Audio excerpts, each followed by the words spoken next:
The snow had come early that year, heavy as a funeral shroud. It drifted in muted swirls across the harbor of White Harbor, cloaking the granite quays and the crooked salt-bleached warehouses in a hushed pallor. Ships lay at anchor like slumbering beasts, their rigging stiff with frost, their hulls barnacled from long voyages across the narrow sea. If the men of the north found the sudden invasion of winter disquieting, the newcomers felt its bite as a strange and brutal rite, one that would measure their resolve long before any sword or spear crossed in anger. Daenerys Targaryen stood at the prow of the cog Windkisser, her silver pale hair flecked with crystals of ice that caught in the lantern light like tiny stars. The black waters beneath her slapped against the ribs of the ship in slow, deliberate syllables. Alongside Windkisser, vessels of every make and provenance crowded the inlet. Narrow Dothraki skiffs, copper-bolted galleys from Lys and Myr, Taroshi cogs overloaded with sacks of grain and casks of olive oil. Farther out, the sleek, high-prowed caravel blood of the Harpy flew the crimson three-headed dragon banner, while beyond her lay the great horsehead transports that bore the Khalasar. The queen considered the city rising beyond the docks.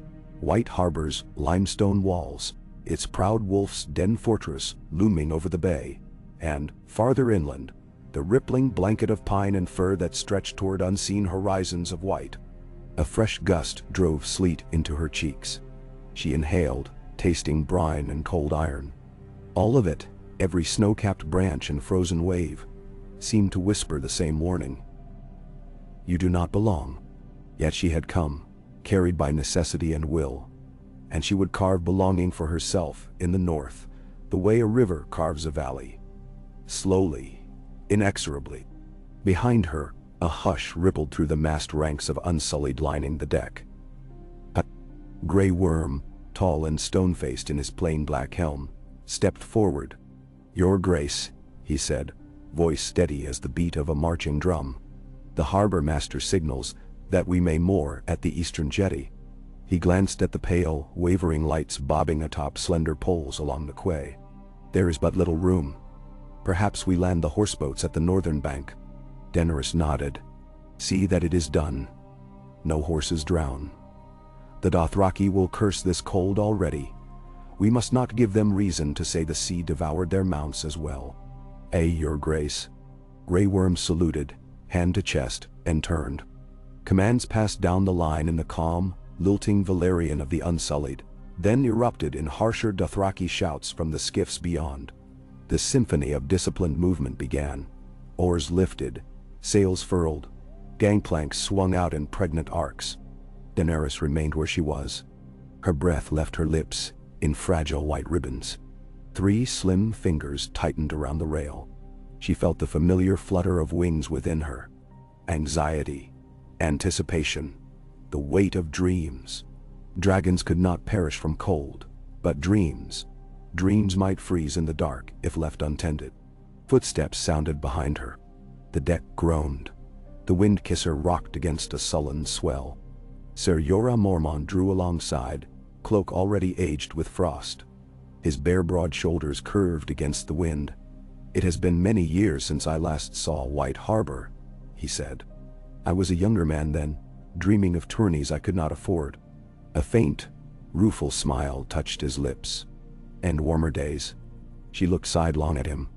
His face, etched by exile and forgiveness, seemed as worn and steadfast as the cliff faces beyond the harbor. "Does it look so different now, Ser Jorah?" "The place is the same. I am the one changed." He exhaled, steam curling. "It is strange to return in the company of my queen and a host from Essos. My father would not have believed it. Jorah Mormont, the old bear of the Night's Watch. Your father took the Black to protect these lands," Daenerys said softly.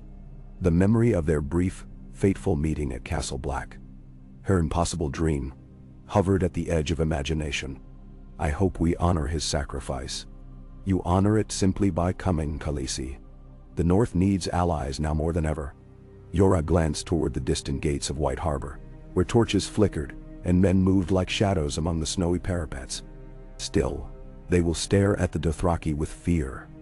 Many will call you stranger, foreigner, dragon queen. You know that. I have been called worse." She smiled, a fragile thing, then let it fade. But I will not pretend I'm blind. I bring foreigners and dragons to a land already wearied by war and haunted by winter. They will question my purpose. Then let them see your purpose in your deeds. Yora's gloved hand brushed her arm, reassuring fatherly. The Northmen are a proud people, stubborn as the roots of mountains. But give them reason, and they will fight for you until the world ends. She looked past him, across the shifting fleet, to where the Dothraki roared and stamped on the decks of their transports, horses churning in restless circles, nostrils billowing steam.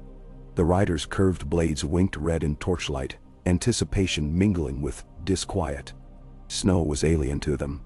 Winter was a ghost story told around desert campfires in lands where the stars burned bright and cold, never touched their skin.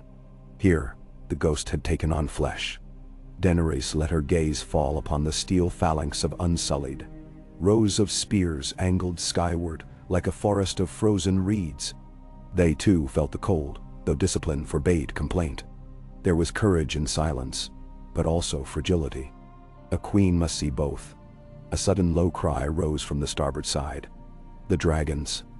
They had flown ahead that morning, dancing among the gray clouds, but now two vast shapes descended over the harbor like living comets, black silhouettes against the white gloom. Drogon roared, a deep, landslide sound that rattled the rigging. Rhaegal answered. Sharper, younger, a ring of green-tinged fury. Sailors staggered as wings like darkened sails beat the air, kicking up spirals of snow. Drogon swept low over the blood of the harpy, his shadow a brief eclipse, then banked inland toward the forests beyond the city walls. A whinny of panic rose from a dockside stable as Rhaegal skimmed the water, talons trailing, before veering after his brother.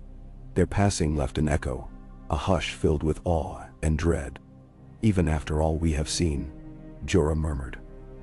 They remain in a wonder. Daenerys' heart swelled with impossible pride. They are fire in a frozen world, Jorah. They are the promise I made myself in the ruin of my life, that I would reclaim what was lost. And more than that, they are the promise I make to the living, that winter will not claim us easily. The cog touched the quay with a groan of timbers. Mooring lines flew, taut. Daenerys drew her cloak, black wool lined with pale fox fur, tighter around her shoulders. She descended the gangplank, Grey Worm at her side, while Ser Jorah remained a measured pace behind. The dockboards creaked beneath the combined weight of purpose and destiny. Awaiting them, wrapped in a heavy sable cloak, stood Wyman Manderly, Lord of White Harbor. His face was ruddy, cheeks like twin gourds from years of fine pies and strong wine. Yet his blue eyes missed nothing. Flanking him were 6 armored guards bearing the leaping merman banner, and at his shoulder, shivering but proud, was a young man with wheat-colored hair, Sir Marlon Manderly, heir of the house, if memory serve. My lady. Ah. Your Grace. Lord Wyman's breath puffed in clouds. He executed a courtly bow remarkable in its depth for one of his girth. White Harbor welcomes you, and your formidable companions. Forgive our lack of ceremony. The hour is late, the air stands on the edge of turning bitter, and I feared to keep you waiting. Your greeting warms more than the weather could hope to, Daenerys replied. Her voice carried, serene yet unyielding, across the 20 paces of ice dust between them. I am Daenerys Stormborn of House Targaryen, mother of dragons, breaker of chains. These are my captains, Grey Worm and Ser Jorah Mormont. I come in friendship and in need. Will White Harbor offer us harbor indeed? It shall, Your Grace. Be welcome. Wyman's gaze flicked to the serried ranks forming on the docks, unsullied spears glinting, Dothraki mounts snorting in clouds of steam. Wariness glimmered behind his affable veneer. We have prepared camps beyond the eastern wall for your Unsullied, and stabling near the new fish market for your, horse lords. The Dothraki. A hint of mischief danced in her tone. They will take no offense. They have been called worse. As have I. Well? The Lord cleared his throat. Tents, firewood and fodder await them. The city's inns are, shall we say, unaccustomed to guests who count their horses by the thousand. He gestured behind him, where leafless birches rattled like bones in the wind. You and your honor guard, though, will find chambers in the wolf's den itself. Modest, I fear, compared to the magnificence of Marine or Dragonstone. Warmth is magnificence enough tonight. She lifted her chin. But I cannot linger in comfort while my people freeze. I will share their hardship. Your grace. Jorah began, concern in the crease of his brow. I said what I said. Her gaze never wavered from Wyman. There will be time for courts and feasts later. For now, we pitch tents beyond the wall. Winter may be the enemy, but she will find we do not fear her. Lord Wyman's mouth opened, then closed. At last he inclined his head. As you wish. The field marshals will guide you to the encampment. Grey Worm murmured swift orders. The Unsullied moved as one. Columns bent and reformed like metal poured into new molds. Spears upright. Shields lashed across backs. Drummers signaled the Dothraki skiff captains, and soon the docks thundered with hooves as slender, shaggy-coated ponies were led onto icy planks, snorting and stamping at the unfamiliar chill. Daenerys walked with measured stride down the quay toward the snow-choked road that wound beneath White Harbor's gate arch. At her side, Ser Marlon Manderly attempted polite conversation, but each attempt died in an awkward silence of nerves and awe. She spared him gentle smiles, yet kept her attention on the soldiers filing past. The scale of movement sprawled into the gloom. Lanterns bobbing like earthbound stars, shadows stretching long on white canvas, the creak of harness leather, and the soft hush of many feet packing snow. She paused at the crest of a small rise beyond the city's outer wall, a bare field where frost-stiff grass protruded through ankle-deep white. Here, she said. This will serve. Within heartbeats, Unsullied set to work. Iron stanchions drove into the frozen earth. Tents of thick red canvas shipped from Pentos unfurled and rose beneath hands so disciplined they might have been a single organism. Fires sparked to life inside waist-high braziers of hammered bronze. The Dothraki, by contrast, scattered to stake their horsehair tents in loose circles, each clustering around its own central flame. Their shrill calls, so at odds with the icy silence, shattered the night. Daenerys remained amid the settling bustle. Her cloak whipped by restless wind. She watched as a pair of Dothraki children chased one another, snowflakes mingling in their raven hair, shrieking with delight at the powder erupting beneath their bare feet. Their mothers scolded them half-heartedly, rubbing numbed fingers before the coals. Across the field, gray-clad Unsullied erected a modest pavilion for their queen, respectful of her wish for simplicity, but unwilling to deny her basic shelter. She let the moments pass, breathing in the mingled scents, smoke and snow, horse and wool, the faint tang of salt lingering from the harbor. Above, dragons circled, dark behemoths outlined by pale clouds that glowed faintly from a half-shrouded moon. The north had never known such shapes blotting its skies. She wondered how many watchers in White Harbor lay awake, staring, hearts pounding. A faint crunch of snow brought her back to earth. Jorah emerged, carrying 2 tin cups steaming with something that smelled of cloves and strong apple wine. He offered one. For warmth, Khaleesi. She accepted. The cup burned pleasantly against her chilled palms. Thank you, my friend. She sipped. The heat spread through tongue and throat, blooming warmth within. How do they fare? She gestured to the camp. Better than I dared hope, he said. The Unsullied know hardship. And the Dothraki, well, they see this as another strange country to conquer, with snow in place of sand. They will adapt. I pray you are right. She closed her eyes a heartbeat, feeling the drag of exhaustion settle in her limbs. Tomorrow, I meet with Jon Snow. To Winterfell. Jorah's brow furrowed. Here. She opened her eyes.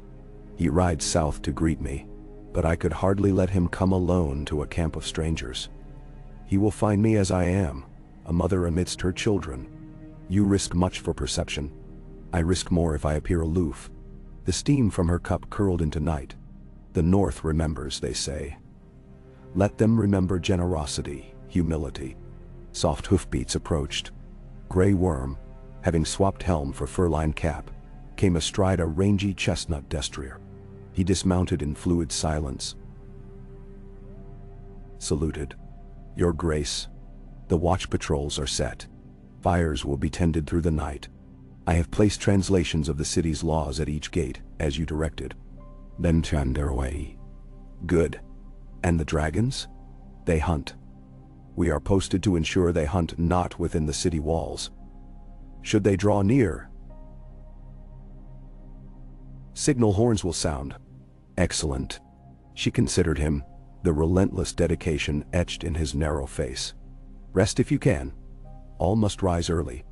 Grey Worm's lips twitched in something akin to a smile.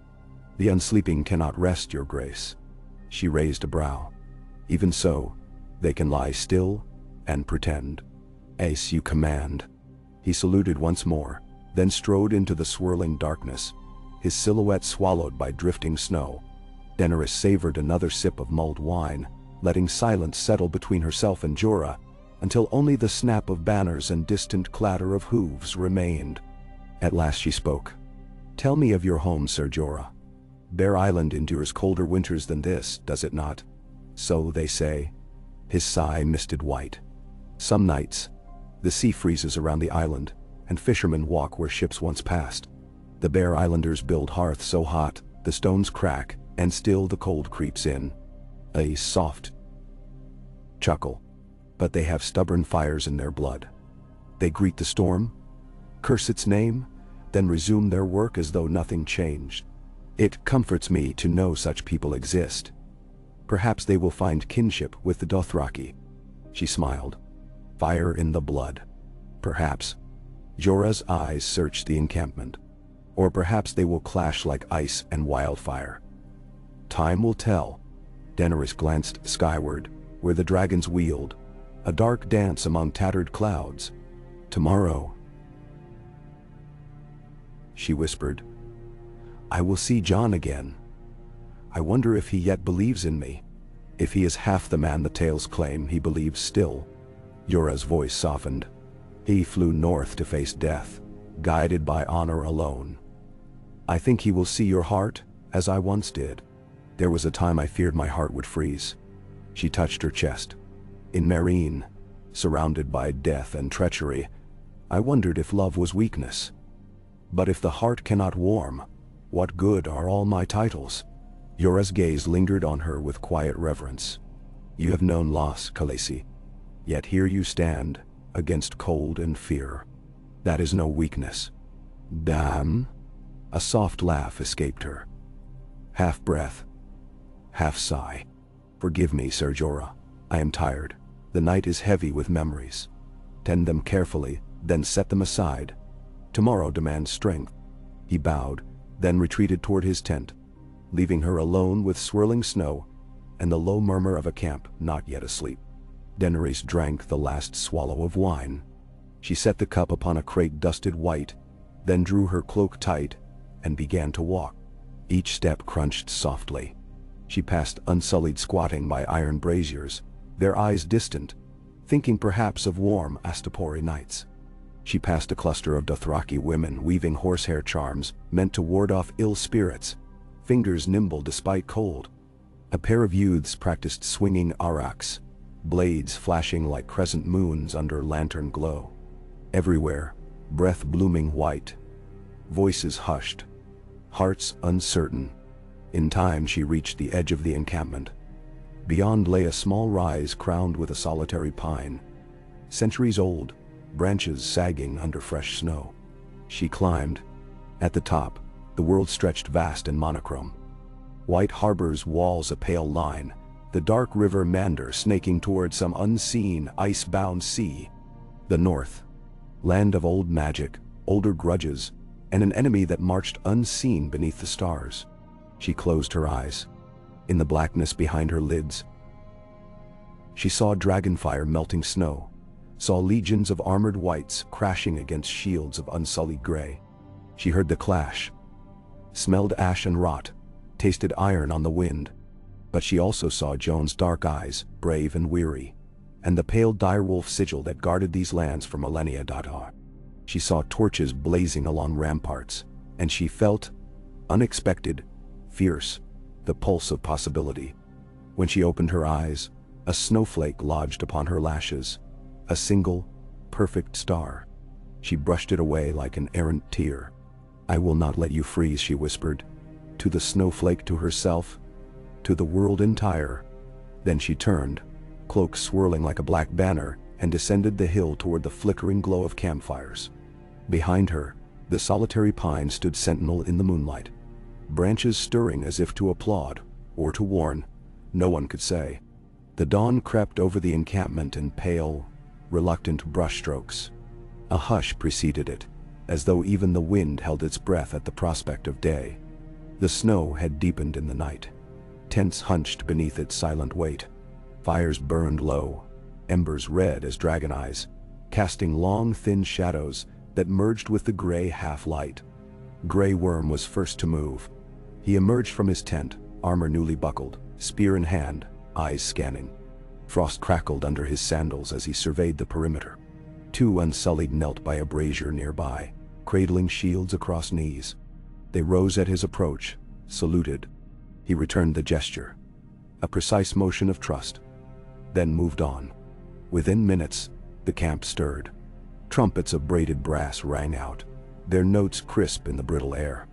Unsullied formed ranks for morning drill.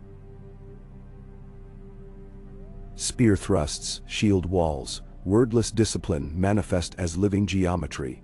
The Dothraki answered with shrill ululations, riders racing in dizzying loops around the encampment's edge, leaving rooster-tail plumes of snow. Ponies blew frosty breath. Braids snapped like whips. Daenerys watched from beside a newly erected stand of pine logs, serving as command dais. She wore riding leathers of supple black, fur cuffs and collar white as milk glass. A circlet of simple silver bound her hair. No crown glittered. She would not unsettle the northerners with ostentation this morning. Beside her stood Missandei, ink-dark curls tucked beneath a hood, quill poised above a parchment roll, ready to record names, numbers, needs. Less than half the fodder promised arrived. Missandei reported, voice lilting with Nathi's accent yet tempered by winter's chill. "The harbor master says more carts are on the road from inland granaries, but delays are inevitable." "Then see the Unsullied share their lentils with the horses," Daenerys said. "I will not have beasts starve while men eat warm." Missandei's quill scratched. "I will dispatch the order." Further upriver, the dragons lay sprawled on a wide shelf of frozen reed beds, wings half spread like black-green sails. Armored scales gleamed dully under weak sunlight. They eyed the camp with languid interest, steam rising from nostrils. Their belly fires had thawed the surrounding snow into muddy pools. Ducks and geese had fled long before dawn. A murmur rose from the eastern road. Daenerys turned. Beneath the distant city gate, a column of horsemen advanced. Stark guards in thick gray cloaks, spears tipped with fresh snow. At their front rode Jon Snow. He wore black wool and boiled leather, a great direwolf pelt cloak sweeping his shoulders, its head resting upon one of them like a silent sentinel. Sword at his hip, gloves of mended mail, boots rimed with frost. Behind him galloped half a dozen riders bearing the blue and white of House Mormont, the green tree of House Glover, the red sunburst of House Karstark. Men of the north, proud, suspicious, fearless. Daenerys' pulse quickened. She descended from the log dais and walked to meet him, the snow crunching beneath measured steps. Grey Worm paced at her side. Missandei and 2 Dothraki bloodriders followed a respectful distance. Jon reined in a few yards short. For a heartbeat, no one spoke. Only the soft panting of horses, the distant clang of unsullied drill. His eyes found hers, dark as rich earth beneath fresh snow. She saw recognition there, relief, and something sharpened by months of war. "Your Grace." He dismounted. Boots sank deep in powder. He stepped forward, removed a thick glove, and bent to one knee, head bowed. "Daenerys Stormborn, Queen." The hush in the air quickened, an intake of breath across the camp. Dothraki eyes widened at the kneeling Khal. Unsullied paused mid-thrust. Jon Snow. Her voice was soft but steady. She moved closer, snow swirling about her knees. "Rise." He obeyed. Lines of fatigue etched his face, but resolve burned behind them. "I bring greetings from Winterfell." He gestured to the banners behind. "These men ride in good faith. The North heard the dragon's cries last night. We come to see them with our own eyes, and to welcome allies." Daenerys studied the faces beyond him. The Bear of Mormont, the white sunburst of Karstark, the rugged pride in each gaze. She inclined her head. "You are welcome." She lifted a hand, palm open to the camp. "These are my people. They will not harm you while you are my guest." "Thine." One of the Stark riders, a tall man with salt-streaked beard, murmured under his breath. Jon shot him a warning glance. The murmurs died. Daenerys stepped closer still, so their breaths mingled in small clouds. "I came sooner than planned. News of your brother's ravens reached Dragonstone. The Dead March. I could not wait in the south while winter claimed lives." A flicker of gratitude softened Jon's shoulders. "Then you are braver than most." He hesitated. "But there is talk in the north. They fear what they do not know. The Dothraki, the Unsullied, dragons. Some dread you might conquer the north as you did cities across the sea." "Nandamo. I mean to conquer death," she said simply. "If they will have me." His eyes flicked to the dragons, slumbering like hills of black iron. "They will hear you, I swear it. But hearts here are stubborn as frozen stone. You must show them trust first. Then let us start." "Date." She extended her gloved hand. "Share my fire." After a beat, he clasped it, grew fingers against her leather palm. Warmth pulsed between them, surprising. Electric. Snow swirled silently, as if curious. From beyond the camp, a distant horn sounded from White Harbor's walls. 3 blasts, rising, falling. Jon stiffened. Riders approached from the west. Wildlings possibly, or scouts of Karhold. "I asked them to wait until I returned." Daenerys released his hand. "Then go. Meet them. Bring them here under truce." He nodded, mounted again, and wheeled his horse.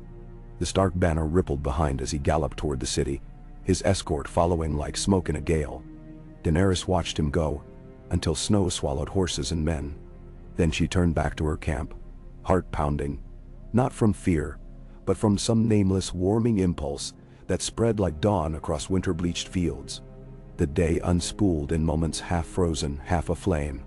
Rations were portioned, latrines dug through frost-crusted earth. Watch rotations established. The Dothraki discovered that spearing river trout through gaps in the ice required different skill than hunting antelope across the Dothraki Sea. They laughed and cursed and figured it out, because hunger forgives no pride. Unsullied quartermasters traded dried horsemeat for cabbages from wary market vendors. Coins clinked, suspicious glances exchanged, but trade endured. At midday, Lord Wyman dispatched a dozen carts of salted mutton and 2 hogsheads of ale. The barrels arrived bound in ropes of evergreen, a gesture, he claimed, of peace and plenty. Daenerys ordered the provisions shared among both her armies and the dockworkers who hauled them. The surprised smiles on hardened men's faces were currency more precious than gold. Jon returned near sunset. With him rode Tormund Giantsbane, red-bearded giant of a man, and a small cadre of wildlings wrapped in shaggy pelts. Their arrival at the camp's perimeter sparked murmurs, but no conflict. Dothraki eyed the wildlings' furs with amusement. The wildlings eyed the Dothraki arcs with equal relish. Yet mutual curiosity triumphed over fear. By evening, they huddled around a great bonfire, swapping tales with hands and broken tongues, laughter rising like sparks into the brittle sky. Daenerys hosted a council under her pavilion, canvas flaps drawn against icy wind. Jon, Tormund, Grey Worm, Jorah, Missandei, and 2 northern lords, Mage Mormont and Robert Glover, sat upon rough-hewn benches around a map littered with carved wooden sigils. Candles guttered, in iron sconces.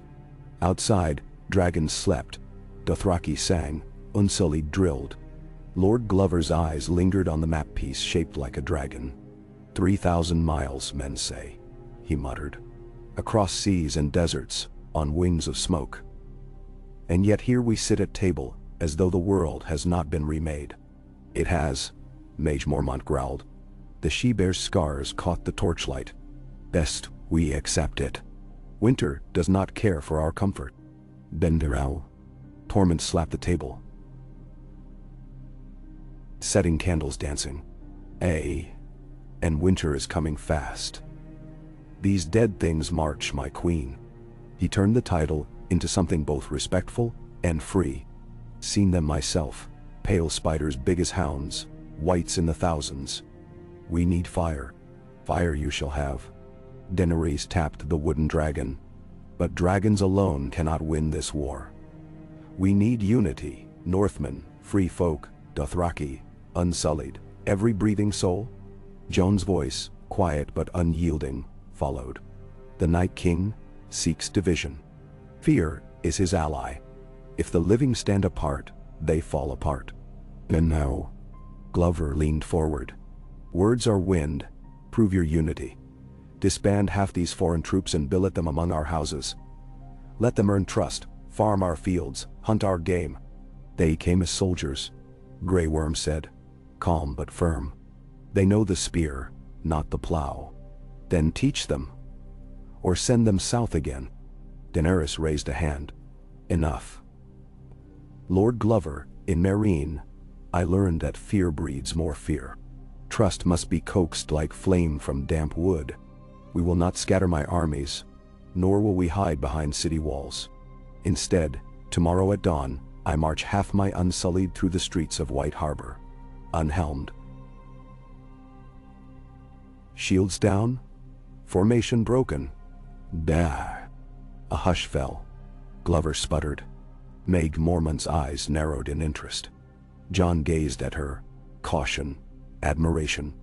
I will walk among them, Daenerys continued. And any who wish may walk with us. Children, fishmongers, knights. Let them see we bleed like any man. The Dothraki shall ride the perimeter in ceremony. Horns silent, blades sheathed. If we cannot break bread together, we cannot hold swords together. Glover exhaled slowly. Bold, he conceded. Perhaps impossible. She smiled. Most victories begin as impossibilities. In the silence that followed, the council saw something in her that was not simply dragonfire, nor foreign majesty, nor fleeting charm. They saw conviction wrought from shackles and storm and endless road, and they weighed it against their own fears. Jon gave the faintest nod. I will walk beside you. So will I, said Mage Mormont, voice gruff and certain. Tormund grinned. And why not? I like cities. They smell of food. Glover managed a reluctant chuckle. Very well. Let us hope the city still smells pleasant when this is done. The council adjourned under lantern light. Plans were set.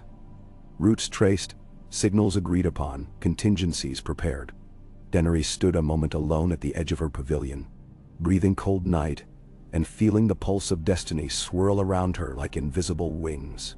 She thought of tomorrow, of winter-bent faces in White Harbor's streets, of children pointing at spearless Unsullied, of Dothraki braids glittering with frost, of Jon Snow at her side, cloak billowing, eyes alight. She thought of dragons overhead, silent but present, promise of wrath and salvation both. She whispered into the darkness, let fear melt. And if the wind carried her words northward, toward icy wastes and armies of the dead, she hoped they stung like embers. Night settled deep, the kind that feels less like absence of light and more like a living mantle laid upon the earth. Fires dwindled, voices hushed, horses stamped softly in circles. Daenerys retired to her modest tent. Fur-lined bedroll, small brazier, a wooden chest of letters unread. She dismissed her handmaidens, claiming rest. Yet sleep flitted shy as a sparrow.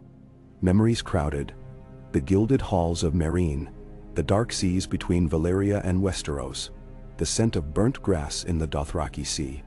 Faces 2. Missandei's gentle resolve, Tyrion's sardonic smile, Varys' careful silences, and Jon's steady gaze across a frozen lake.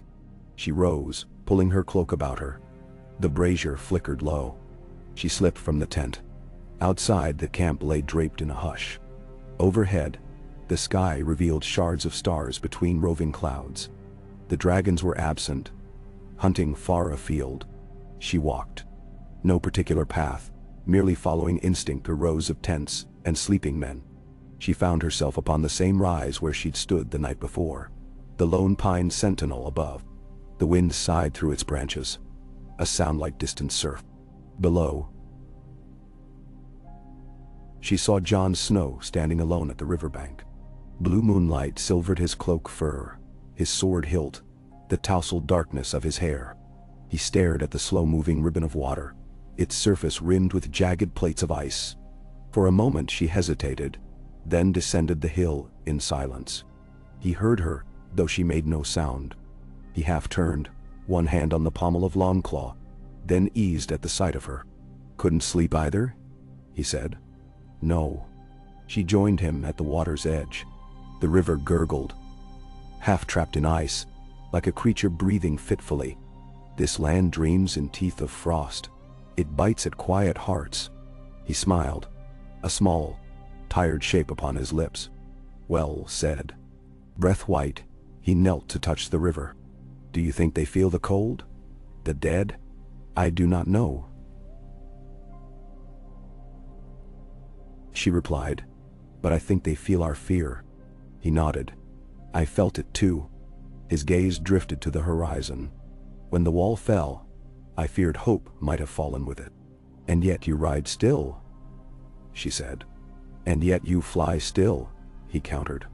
A moment of silence hung between them, fragile as first ice on still water. Then he stood. "Tomorrow will be hard. Some will spit at you, perhaps worse. My people."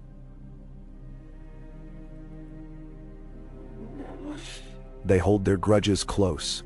He swallowed, a shadow crossing his face. "But I will remember what I saw beyond the wall. When you came, when the dragons burned, I will remind them what they fight for." She touched his sleeve lightly. "They fight for life. And life, I have learned, does not come without loss." His eyes met hers in the moonlight, dark, searching, quietly desperate. Too much loss already. She could have spoken of Khal Drogo, of Rhaego unborn, of brothers lost in cradle and fire, of friends fallen in mere days past. Instead she said, "We endure." He nodded. "We endure." Across the river, a wolf howled. Jon's head lifted, listening. "Ghost," he murmured. "He circles, wary of the dragons." Another howl, lonely, resolute. Daenerys felt it echo inside, stirring blood older than kingdoms. "We should rest," she said softly. "Tomorrow dawns soon." Jon offered his arm. She took it. Together, they walked back toward the glow of torches and the hush of tents. Two figures joined by common dread and uncommon hope. Above them, unseen, the Night King stirred in his own silence, eyes like frozen stars scanning the dark. Far beyond mortal earshot, his armies tramped onward, relentless as tide. Winter marched, but so now did fire. Dawn broke not with sunrise, but with gradual brightening of gray, like fresh ink diluted in water. Snowflakes drifted lazy as feathers. Within White Harbor, horn blasts announced the opening of gates. Streets lay swept clean, banners hung in cautious welcome. Townsfolk lined the route, men clutching spades, women clutching children, children clutching rag dolls and each other.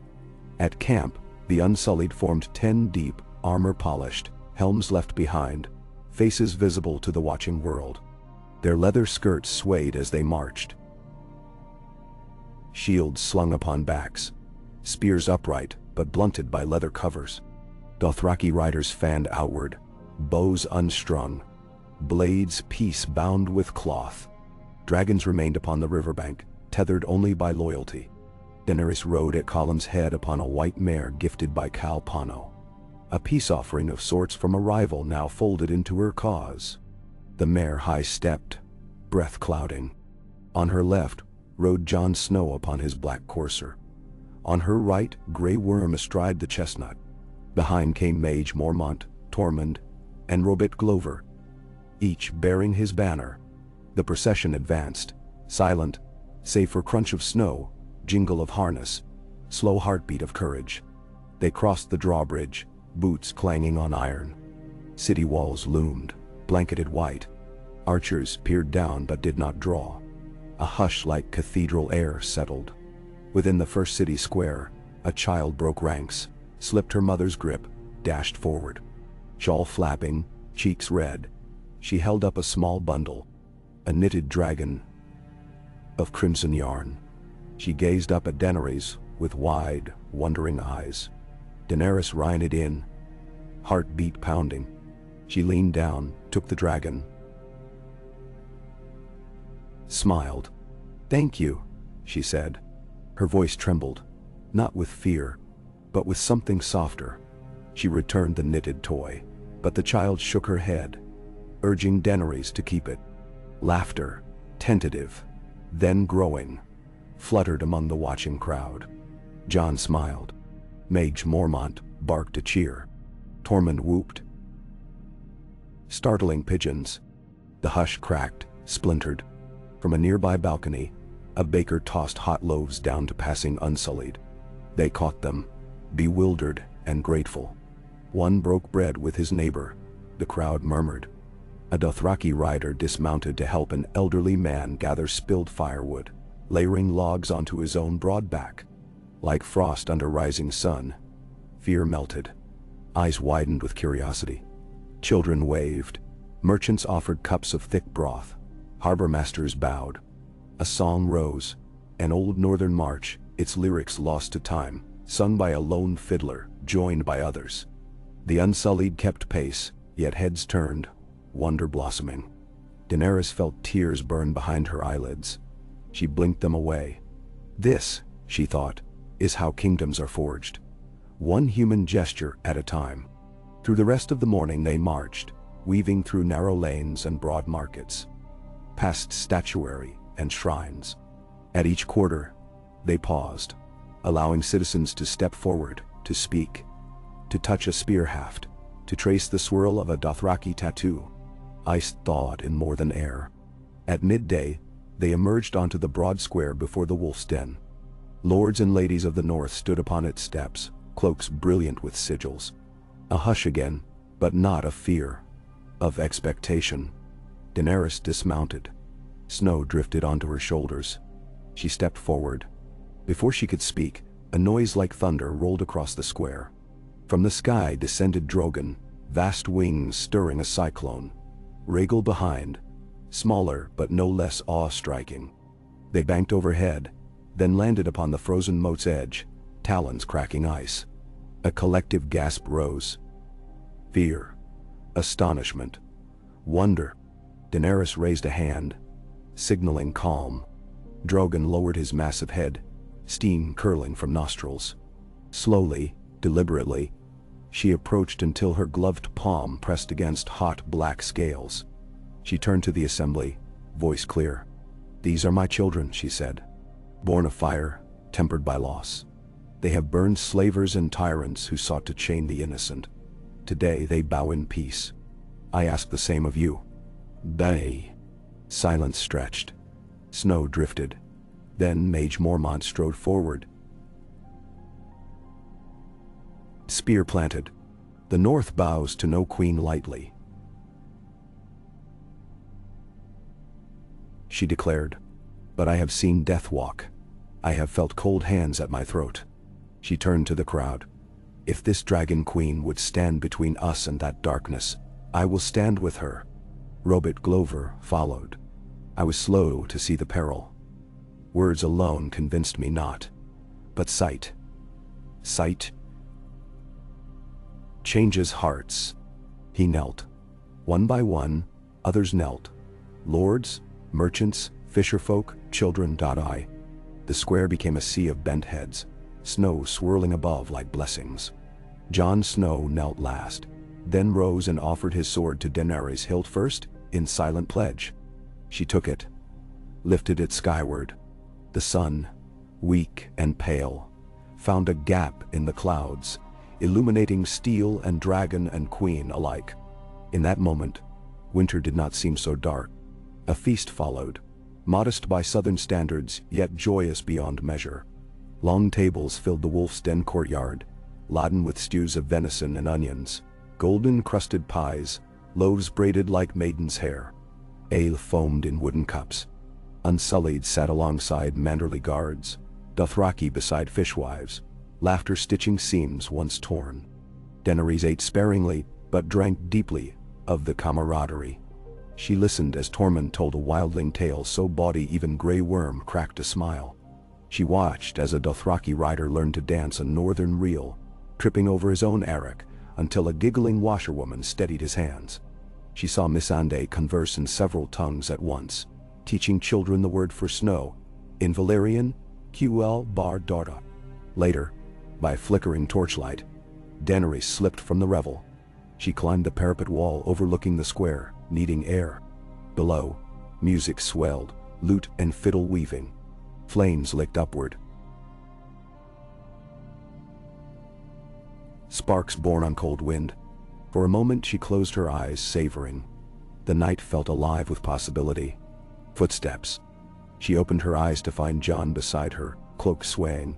"You should be among them," he said, gentle chiding. "They celebrate you. They celebrate us all." She leaned upon the stone crenellation, gazing at stars. "This night is a beginning. But beginnings are fragile. I wanted to remember it away from noise, so I can believe it truly happened." He rested forearms on the wall. "I have stood watch on many nights. Few felt like this. Now we must carry it north." She drew breath. Saw it plume. "The army moves at week's end. White Harbor will be our last port before Winterfell. Are you ready?" Her laugh was soft, almost lost in wind.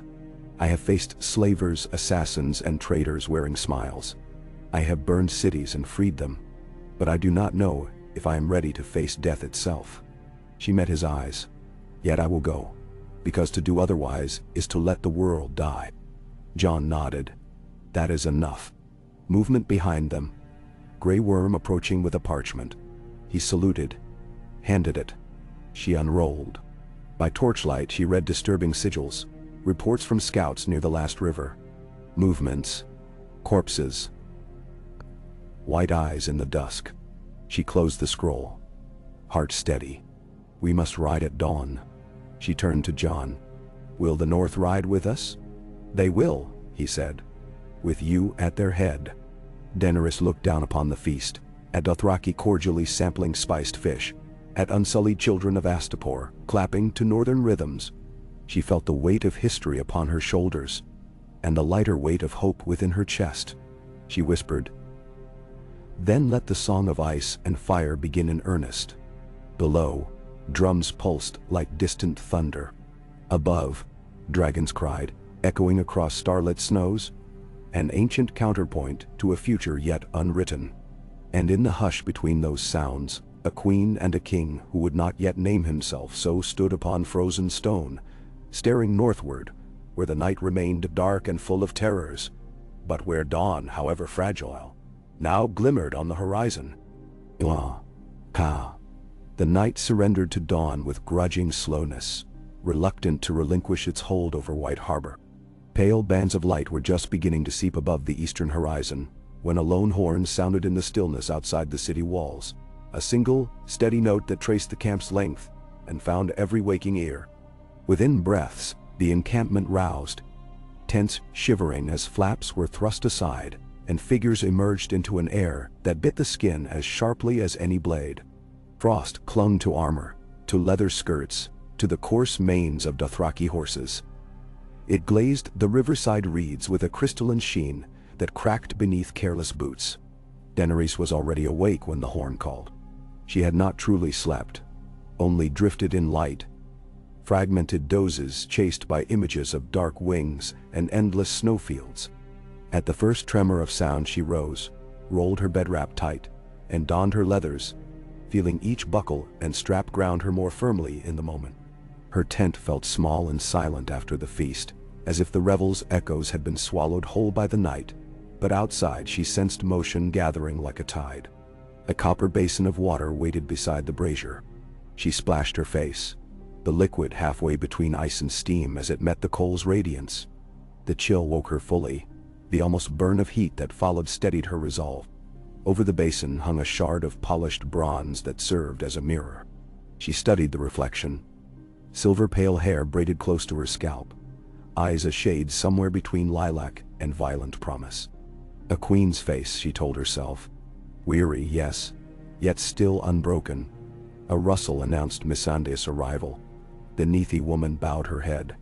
Your Grace, Grey Worm has final numbers. The Unsullied stand ready to march within the hour.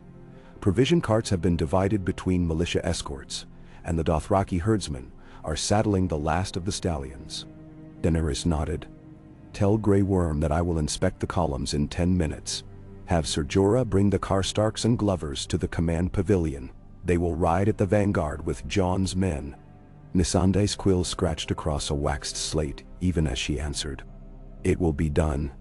By the time Daenerys stepped into the half-light, the camp thrummed with controlled urgency. At the riverbank, Rhaegal tested the air with slow, deliberate sweeps of his wings. While Drogon crouched nearby, yellow eyes narrowed at the bustle, as though measuring which wagons might offend him by proximity. Their presence lent a hush of reverence to each passing figure. Unsullied averted their gazes in disciplined respect, and even the most rowdy Dothraki kept their voices low. The queen reached the command pavilion, an expanse of red canvas now deconstructed to travel. There, maps lay pegged to trestle boards, heavy stones keeping edges from curling in the breeze.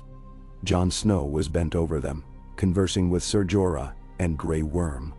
His voice, quiet, measured, wove through the chill like something tangible. When he saw her approach, he straightened, dark cloak spilling behind him like ink on the snow. We're nearly ready, he said, offering a short nod instead of the customary bend of knee. In the hours since the feast, familiarity had grown enough that formality could ease, if only in private. Scouts confirm the King's Road. North is clear of drift for 20 leagues. After that, the drifts come in waves. Wolves know snow, Ser Jorah added, tapping a section of the map marked with charcoal ridges. House Umber's riders have laid evergreen boughs to guide us through the worst of the open routes. Emma went, and winter is sharpening its claws. It may slash the road faster than we march. Daenerys studied the jagged lines.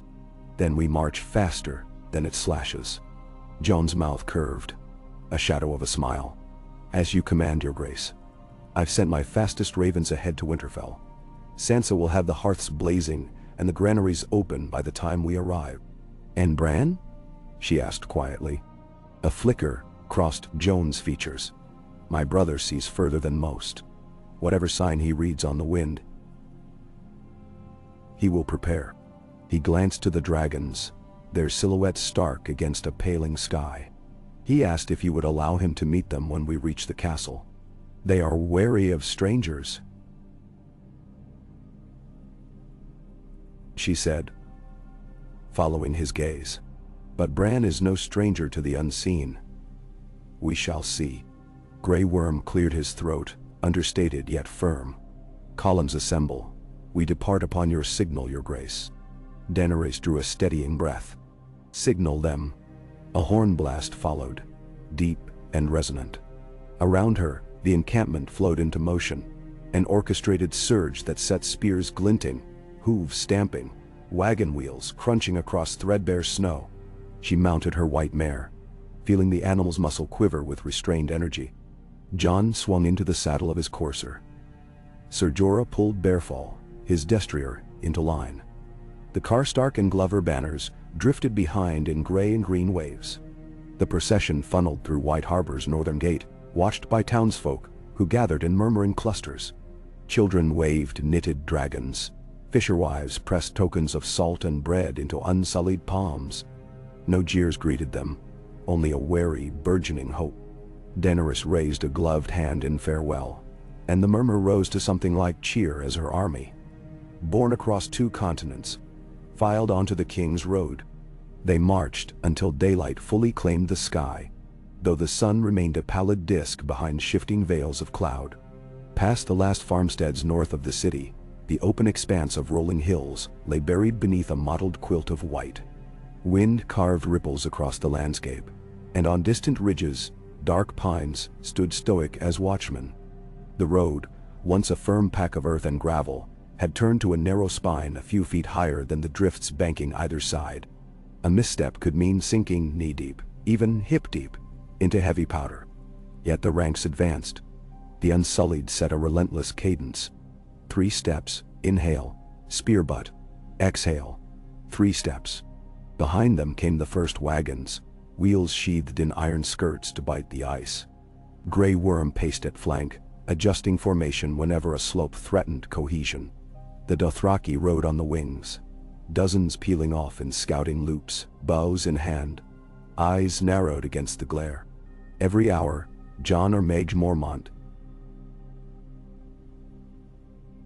signaled halts to check the weaker beasts and redistribute provisions.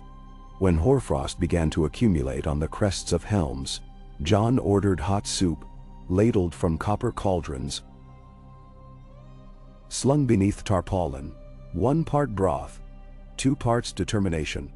Mid-morning, a bank of cloud drifted low over the line, spitting fine needles that felt like ash against the skin. The world turned grainy, horizon devoured. A shout traveled down the vanguard. Something ahead in the whiteness, something blocking the way. The column slowed. Unsullied shields came up. Dothraki knocked arrows. Daenerys rode forward at Jon's side. The scouts emerged from the curtain of snow, leading a sable stag that bled from a gash in its haunch. The beast labored, froth freezing on its muzzle. Behind it lay 2 dead wolves. Real wolves, limbs twisted, eyes glazed, bodies still steaming. Their coats were dappled with unnatural frost, striated by black veins spidering beneath the fur. Jon dismounted. He crouched beside one corpse, gloved fingers brushing the neck. "Not killed by fang or steel," he muttered, lifting his hand to reveal a crust of grayish frost clinging to the fur. "Touched by something colder." From within the stag's wound seeped a thin trickle of fluid so dark it seemed purple. The animal groaned, legs buckling. Daenerys dismounted also. She moved to run a comforting hand along the stag's trembling neck.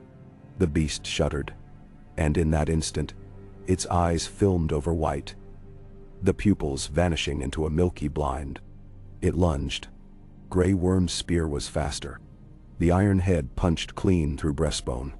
The stag collapsed with a keening noise that was not wholly natural and not wholly beast. Grey Worm yanked the spear free, stepping back as the body writhed and then lay still. Silence pressed upon the road.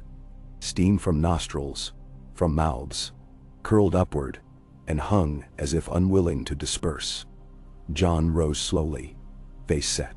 "They test our flanks even this far south." It was alone, Jorah observed, scanning the ridgeline. "A scout, perhaps. Or bait," Daenerys said. Her gaze settled on the ridges of black trees, on the sweep of emptiness beyond. She felt Drogon circle overhead, agitation sharpening his screech into something that prickled across her scalp. "Either way we move. Double scouts on both wings, no stragglers." They left the dead wolves and the pierced stag where they lay. No scavenger approached to claim the flesh. No carrion bird glided overhead. The column resumed, and though the measured march returned, a subtle tension wound through sinew and shield strap alike. Toward noon the cloud veil lifted. A pale shard of sun gleamed briefly across the drifts, revealing the skeletal ruin of an old watchtower perched atop a nearby hillock. The stones sagged inward. Timbers jutted like snapped ribs. Jon signaled a halt. Umbers maintain posts like that every half-day's ride. Most are empty now, but we may still find dry tinder or stores. He led a small party, Jon, Daenerys, Grey Worm, Tormund, and 3 swift Dothraki, up the slope while the army formed a defensive ring below. The snow was deeper off the road, dragging at their boots. By the time they gained the tower's shadow, chest and lungs burned with cold air. A single wooden door hung askew, rattling softly. Tormund kicked it in. The interior yawned dark, but sunlight knifed through gaps in the walls, painting stripes across a floor strewn with old straw. A ladder leaned drunkenly against the opposite wall, ascending to a loft. Jon tested the first rung. It held. He climbed, Grey Worm behind. Daenerys remained at ground level, eyes adjusting. Her breath stirred motes of dust. She stepped over a fallen shield bearing a fading direwolf sigil, and crouched, tracing fingers along a discarded helm. A faint impression lingered of those who once stood here, farm boys sworn to the Umbers, half-shod militias watching for wildling raiders. People who feared different nightmares than she carried. Jon descended again, clutching an oilskin-wrapped bundle. Blankets, few dried beans, nothing more. He handed the bundle to one of the Dothraki, then paused, head tilted. "Do you hear that?" At first Daenerys heard only wind, the soft groan of the door. Then, beneath it, a faint, deliberate scraping, stone upon stone. She turned. From the far wall, a section of collapsed rubble shifted. Something moved beneath. Tormund strode forward. Before anyone could speak a warning, he heaved a beam aside. The rubble spilled. A skeletal arm thrust through, hooked claws on the tips of grayed fingers. Tormund staggered back with a curse as the corpse beneath jerked awake, eye sockets blazing pale blue. A second body writhed free beside it, bones clacking like dice in a cup. Grey Worm drove his spear through the first skull. Jon drew Longclaw in a single hiss of Valyrian steel. One sweeping stroke severed spine and half a ribcage, sending bones skittering. Yet even as they fell, the blue light flickered, persistent. The second wight lunged with surprising speed, clamping its jaws on Tormund's forearm. Leather armor tore, blood welled. Daenerys pivoted instinctively, scanning for a torch. Nothing. She seized a splintered beam, jammed it into the small brazier of coals left by the tower's last occupant. Flame licked up. She swung the improvised brand, just as Grey Worm grappled the wight from behind. Fire met rotting flesh. The corpse convulsed, shrieked through ruptured throat, then sank into a blackened heap. The blue glow winked out. Jon pressed a strip of linen against Tormund's bleeding arm, binding tight. "It's shallow," he muttered, though worry lined his face. Tormund spat. "Bastard bit through boiled leather. Dead's teeth stronger than I remember." Yet he managed a grin, broader than pain warranted. Daenerys' heart pounded. She held the beam until flame consumed the last clinging gore. The smell of scorched rot choked the small space. "How long have they lain here?" she asked. "Long enough that the Umbers forgot them," Jon replied. His gaze searched shadow. If walkers breached this far months ago, the long night started sooner than we feared. They torched the remains thoroughly before descending. Outside, the column bristled. Shields angled outward, archers scanning tree lines. Jon addressed them in a measured voice, first in the common tongue, then in the rasping Dothraki. 3 wights only, dispatched. A reminder that death hides beneath familiar stones. Keep weapons ready. Fire kills what steel cannot. Then shall. The march resumed, and through the afternoon the terrain roughened. Valleys dipped into hollows where mist pooled like slow water. Ice-shattered boulders rose like scattered teeth. The sun arced unseen across thickening clouds. And by mid-afternoon faint flakes swirled once more. Even the horse's breath seemed quieter, as though the land insisted on hush. It was near dusk when they reached the Weeping Willow Crossroads, so named for the solitary tree powdering its drooping branches beside a half-frozen creek. Here Jon called halt. Night travel on these slopes courts disaster, he said, dismounting stiff-legged. We camp, light towers, post double watch. Unsullied formed a protective lattice of shields, while sappers drove iron stakes for the canvas halls. Dothraki laureates snagged pine branches for dragon cairnfires. Low, hot burns using resinous wood the riders learned to recognize by scent. Dragons basked by one such pyre now, belly scales shimmering in the glow, as if absorbing memory of heat for the night's long hours. Daenerys oversaw distribution of rations. Simple fare. Oatcakes, salted mutton stew spooned from iron kettles, dried plums thawed in mulled wine. She ate sparingly, the tang of earlier battles still on her tongue.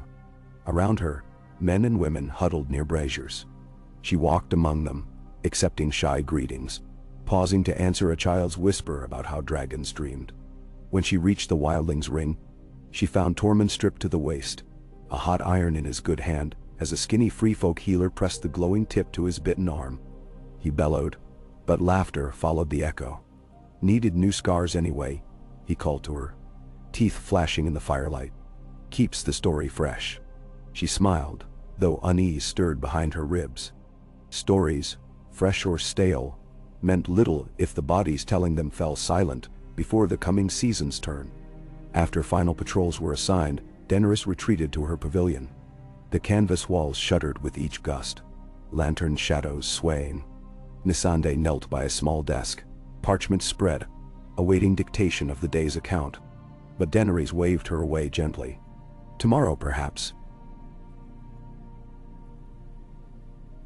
she said. "Go warm yourself by the nearest blaze. Rest." Left alone, she unrolled a thin map of the north drawn by Maester Crescent decades earlier, its margins annotated in crabbed script. Her eyes traced the distance yet to Winterfell. 2 days' march, perhaps 3 if drifts grew worse. Beyond Winterfell, the last hearth. Beyond that, the true north. Forests ancient and vast, mountains crowned in white. The walls crumbled corpse, and past even that, the great unshaped sweep of haunted ice lying under skies where no night's watch remained. A scratching sounded at the tent flap. Jon entered, cloak slick with rime, cheeks reddened by wind. He waited just inside until she motioned him forward. "Scouts report no movement within 10 miles, he said, shrugging off his cloak, draping it over a camp chair. "Dragons have taken a deer each from the west slope. Bones are black as coal. Nothing dares their smoke." "Not yet," she answered. She offered him mulled wine. He accepted. Steam rose. Silence stretched, comfortable yet taut with things unsaid. At last she spoke. "The whites in the tower, if 3 hid unnoticed, how many more lie beneath every ruin we pass? Every cellar, every cave?" "Many. More than we can kill by chance," he admitted. "That is why we do not linger.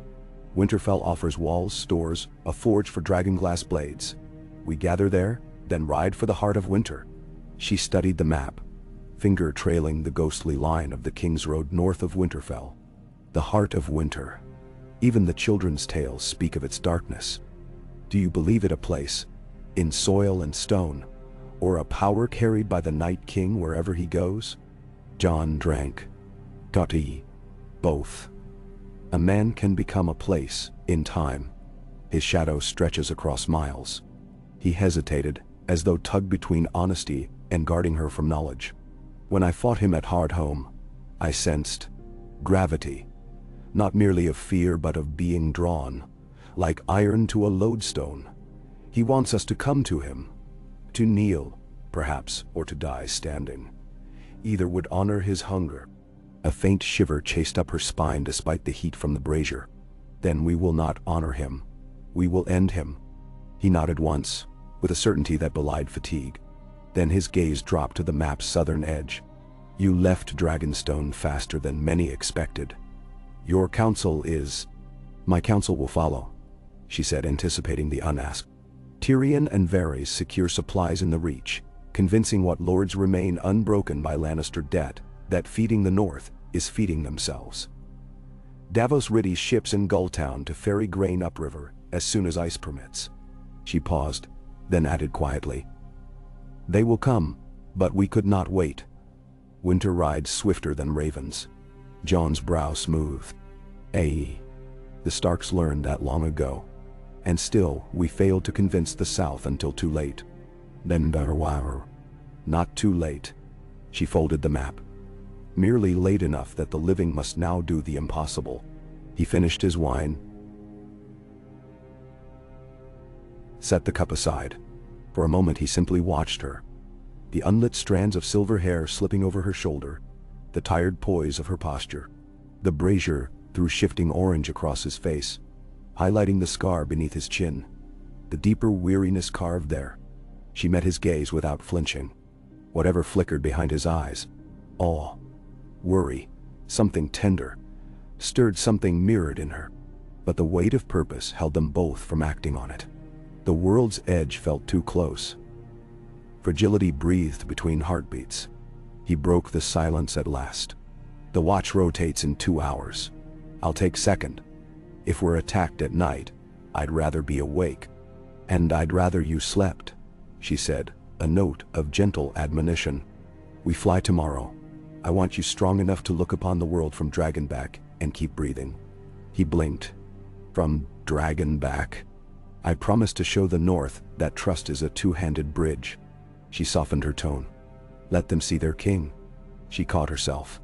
Their lord. Riding beside me, above them. They will believe more quickly what they see than all the banners we fly. Jon's shoulders stiffened. Surprised. Rhaegal is unbroken. He is blood to me, she said. And you are blood to Rhaegar, whose name he carries. You share ties older than either of us. The dragon will know it, even if you doubt. For a heartbeat he seemed small, a boy at Winterfell again, dreaming of legends. Then he stood taller, warriors set to his jaw. If you wish it, I will ride. Heat blossomed in her chest. Pride, gratitude, perilous affection. I do. She reached out, laid her hand over his, felt calloused skin rough under her palm. She did not linger, but the touch was enough to send an answering warmth along her veins. Rest while you can. He bowed, collected his cloak. At the tent flap he paused. Good night, Daenerys. Good night, Jon. After he left, the silence returned. Yet it felt different now. Less like isolation. More like a held breath before a kiss of flame. She banked the brazier low, extinguished lanterns one by one. Then she lay upon her cot, eyes open to darkness, heartbeat carrying the rhythm of distant hoofbeats, and the whisper of wings she had not yet unfurled. The morning came not with trumpets, but with the soft hiss of fresh snowfall against tent canvas. When Daenerys emerged, the world lay hushed beneath a new mantle, every branch traced in white, every track buried, as though night's hand had sought to erase them. Only the dragon's footprints remained untouched, great blasts of melted earth crusted with refrozen ice, proof that fire's memory lingers. Rhaegal awaited by the Willow Creek, wings mantled, green-black scales dusted silver. Drogon crouched farther along, tail twitching, breath pluming wide. Daenerys approached Rhaegal first, speaking in High Valyrian under her breath, words of greeting, of pride. The dragon's pupils narrowed to slits of molten gold. He lowered his head, allowing her hand upon his brow. Jon arrived with Grey Worm at his side. His cloak was gone, replaced by lighter leathers suited to the saddle, though fur still trimmed his shoulders. Eyes the gray of northern sky met hers, calm but alert. She addressed Rhaegal. This one would ride by my side. Will you bear him? The dragon's nostrils flared. She stepped back and motioned Jon forward. Slowly, caution tinting each step, Jon laid his palm upon the ridge of Rhaegal's jaw. Heat and vibration thrummed up his arm. The dragon shifted, a low rumble echoing like a great bell struck at depth. Snow shook loose. Jon glanced at her. She nodded. Using the saddle harness she had taught her bloodriders to stitch, Jon climbed to the ridge between shoulder blades. His grip found leather rings frozen stiff but firm. He settled, adjusting balance as Rhaegal snorted, wings flexing. Daenerys mounted Drogon, whose hide rippled under her weight, eager. She called to the Unsullied below, "Stand clear." Then, in a single accord, the dragons leapt. Wind tore the breath from them as the beasts climbed. wing beats carving the sky. Snow swirled in dazzling vortices thrown from drafts. The camp fell away, colored tents dimming to scraps of cloth against the pale. Spears became slivers of gray. Within heartbeats, they burst above low clouds into startling blue. The sun, a white coin. Joan's cry carried to her, half astonishment, half elation, as Rhaegal leveled beside Drogon. His dark hair whipped. His face was alive with something brighter than fear. Daenerys laughed, a sound stolen by wind, and guided Drogon into a banking turn. Rhaegal mirrored. Twin shadows skimmed the cloudscape. Below, the army watched, necks craned, morale lifted on invisible wings. Wildlings pointed, Dothraki cheered, Unsullied eyes widened. Even the stoic Mormonts grinned as wide as the Bay of Bears. From high vantage, Daenerys sought where their route trended north, dark ribbon through white hills. She guided Drogon lower, slicing back toward the vanguard. Dragons passed overhead like storm-cast omens. The horses shied, but riders soothed them quickly. Soon visible ahead lay the first swaths of tall pines marking the approach to Moat Caelin's southern boglands. There the road would vanish beneath thick forest and treacherous peat. They had to reach that choke point before sunset or risk bottlenecked exposure. She signaled to Jon, an upraised gauntleted fist, followed by two fingers extended toward the pass. He nodded and veered Rhaegal, trailing a vortex of ice crystals. When they landed again near the head of the column, his boots crunched as he dismounted, legs quaking, eyes alight. "I understand now," he murmured, breath fogging. "Why your enemies trembled at the mere rumor." Daenerys smiled, brushing wind-snarled hair from her eyes. "Rumor ends where wings begin." She turned to the captains drawing near. "We make the pass by dusk. The dragons will clear any deadwood blocking the way." Thus admonished, the army pressed onward with redoubled spirit. The midday hours passed in a blur of steady strides, shouted commands, huffing horses. Jon rode at the point with Mage Mormont and Tormund trading anecdotes.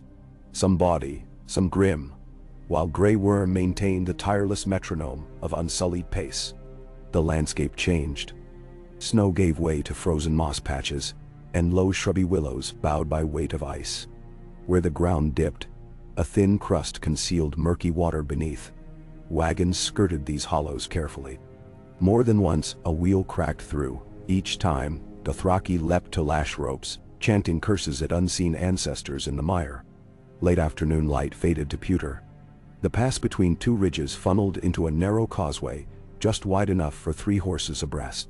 Here ancient, half-ruined stone markers protruded like crooked teeth, remnants of castles once guarding the neck. Crows perched, black punctuation against snow. As the column committed to the causeway, distant horns sounded. Not theirs. The notes were low, mournful, carrying through air grown suddenly still. Daenerys' spine prickled. She spurred Drogon ahead to a small rise overlooking the boggy flats beyond. Jon galloped to join her, sword already drawn. In the valley below stood movement. At first it seemed forest. Then forest moved. An advancing line of shapes far broader than men, steely in the gloom. Giants. 6, maybe 7. Each towering twice the height of mortal warriors, bodies emaciated yet formidable, skin stretched over frost-bleached bone. Their eyes glowed chill sapphire. Around their feet swarmed hundreds of wights. Ragged soldiers, women in tatters, children no taller than shields, all united in merciless advance. Daenerys drew a sharp breath. How did they flank us so swiftly? "They crossed the marshes unseen," Jon said, voice grim. "Dead don't sink." Below, the giants' hefted clubs formed from uprooted pine trunks encased in ice. The wights spread like ants, climbing ridge slopes with eerie silence. Grey Worm's trumpet called retreat down the causeway. But space was limited. Wagons jammed as drivers panicked. Dothraki riders wheeled, not fleeing but forming a ragged line, bows twanging. Arrows struck giants, splintering or thudding harmlessly. The undead closed regardless. Daenerys swung astride Drogon. "We burn them," she said. Jon zeiced her wrist. "Giants resist flame longer than flesh. Aim for the swarms, break their ranks." "Then?" She nodded once, steel in her gaze. "And you?" He loosed her wrist, mounted his horse. "I cut what flame cannot reach." She kicked Drogon skyward.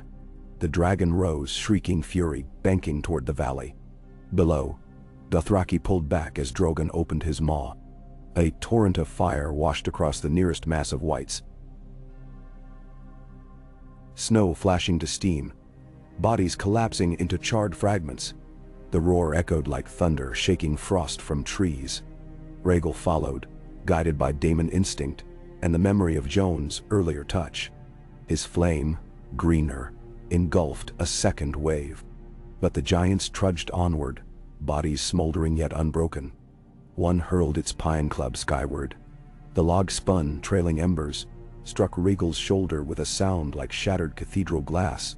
The dragon snarled, banking hard, but maintained flight. On the ground, Unsullied ranks braced in spear wall at the causeway mouth. Jon dismounted behind them, long claws streaming moon-pale fluorescence in waning light. Beside him, Tormund swung a two-handed axe, Mage Mormont a spiked bear hammer. They met the first white surge where stone met bog, steel fracturing bone with ruthless efficiency. Yet for every corpse felled, two more clambered over. Grey Worm gave a terse order, Valyrian words that meant wholly, forward. The first rank of Unsullied knelt. Shield edges locked tight. The second rank thrust spears above, forming a bristling hedge. Whites impaled themselves, shrieking soundlessly. But still they came, climbing their own dead. Daenerys wheeled Drogon low, flame cutting a trench across the bog. Steam rose in a curtain. But one giant strode through the scalding cloud, cloak of fire trailing behind, arm cocked. It hurled a boulder the size of a cottage hearth. The missile arced toward the column's jammed wagons. Dothraki scattered, but the stone struck the center cart. Wood burst, tarpaulin ripped, grain sacks exploded. The shockwave tossed horses. Screams rose. Daenerys felt fury ignite hotter than Drogon's breath. She guided the dragon in a steep dive, leveling mere yards above the giant's head. "Dracarys!" she cried. Flame vomited downward, a focused beam. This time she held it, longer, until molten bone glowed beneath charred hide. The giant convulsed, staggering, then toppled backward. Its great form hit the marsh with a hiss, sending boiling mud skyward. Blue eyes winked out. Yet another giant advanced, followed by two more. Rhaegal harried them from above, but their clubs lashed, forcing him higher. Still the whites flooded, a ceaseless river. Among the Unsullied wall, breaks began to appear. Spears splintered. Shields dented. A gray-clad warrior fell, throat torn, and immediately rose with blue eyes, turning on comrades. Jon decapitated him with swift mercy, but the image burned behind his eyelids. Suddenly, from beyond the distant ridge, a horn answered. Not dead, but living. A deep, triple blast. Out of the tree line poured riders, banners whipping. Dire wolf, flayed man, sunburst, three-line white of House Reed. The Winterfell host had ridden south, drawn by Bran's ravens and Sansa's urgency. At their head galloped Brienne of Tarth in shining mail, Podrick Payne a half-stride behind, and further back ranks of archers loosed shafts tipped in obsidian. The arrows rained like black snowflakes, each shattering blue eyes and brittle bone. Giants roared as shafts riddled limbs, but still pressed forward. Then, a deafening howl. From the right flank, Ghost bounded, larger than any living wolf, fur white as secrets, jaws crimson. He leapt, seized a white soldier, shook until spine snapped. Other darewolves, Nymeria's pack, lean and wild, followed, eyes blazing golden. They tore into the undead horde with savage purpose. Momentum shifted. Daenerys directed Drogon in widening arcs, flame corralling whites toward the causeway where Jon rallied. Unsullied pushed forward once more, step by bloody step. Dothraki swept in scything patterns, arax severing ligament and head alike. Wildling spears darted into gaps, pulling down bodies for daggers to finish. One giant remained, torso riddled but eyes unquenched. It lumbered toward the causeway, club held high. Jon sprinted across churned mud, long claw's edge gleaming. He vaulted debris, slid beneath the club's swing, and buried Valyrian steel to the hilt in the giant's knee. The blade severed joint with terrible grace. The giant toppled, howling, but hands reached for Jon even as it fell. He yanked clear, staggering. Grey Worm appeared. Spear reversed. With measured precision, he drove the obsidian butt through the giant's skull. The blue flare died like a star at dawn. Silence followed, brief, disbelieving. Whites still twitched across the mire, but archers and wolves hunted them down. Flames from dragons smoldered along a jagged path, lighting the early dusk with wavering orange. Steam curled from charred peat, casting ghosts among the living. Daenerys guided Drogon to land on a firm patch. She dismounted, boots sinking slightly in thawed muck, and strode toward Jon. He leaned against a wagon, breathing hard, face streaked with gore and grime. She reached him, placed a gloved hand upon his shoulder. Words failed in that moment. Only shared breath spoke. Around them, soldiers began to cheer, not joyous, but defiant. Ragged cries wrung from lungs too weary for triumph. Yet triumph it was. A stand against darkness, a refusal to yield one more mile of living earth. Brienne rode up, helm under one arm. "My lady," she said to Daenerys, voice hoarse but steady. "Winterfell rides at your command. Lady Sansa bids you welcome." Daenerys inclined her head. "Your arrival saved many lives, Sir Brienne." Brienne flushed slightly at the title, but did not correct her. She turned to Jon. "Your sister feared time grew short. Bran saw shadows." She did not elaborate further. Jon wiped blood from his brow. "Tell her she was right. We move at first light." Night fell heavy, but no one slept deeply. The wounded moaned under makeshift awnings while maesters from Winterfell stitched and cauterized, applying poultices that reeked of pine resin and frostmint. The dead were gathered in heaps, where dragons waited to burn them before any spark of blue could reignite. Flames hissed as snowflakes tried and failed to smother them. Daenerys walked the perimeter, cape-trailing embers. She spoke words of courage to sentries. Squeezed shoulders, met eyes that flickered between terror and awe. In one section, she found Dothraki kneeling in a circle, murmuring to horse gods. She knelt with them briefly, head bowed, earning glances of surprise, and in one rider's gaze, fresh resolve. When she returned to Camp's Heart, Jon was amid a council with Brienne, Grey Worm, Mage, and Tormund, charting march order for the remaining half-day to Winterfell. Daenerys listened as they argued over bridge weight limits, the safest place in line for the remaining supply wagons, the number of dragonglass blades to issue each scouting pair. Something in their urgency, their refusal to collapse under exhaustion, filled her with quiet admiration. At last the council broke. Jon lingered by the ashes of a giant's remains, the silhouette of a toppled behemoth faint under red-black char. Daenerys approached. He stared into darkness where blue fire had been. "You fought well," she said. He did not quite smile.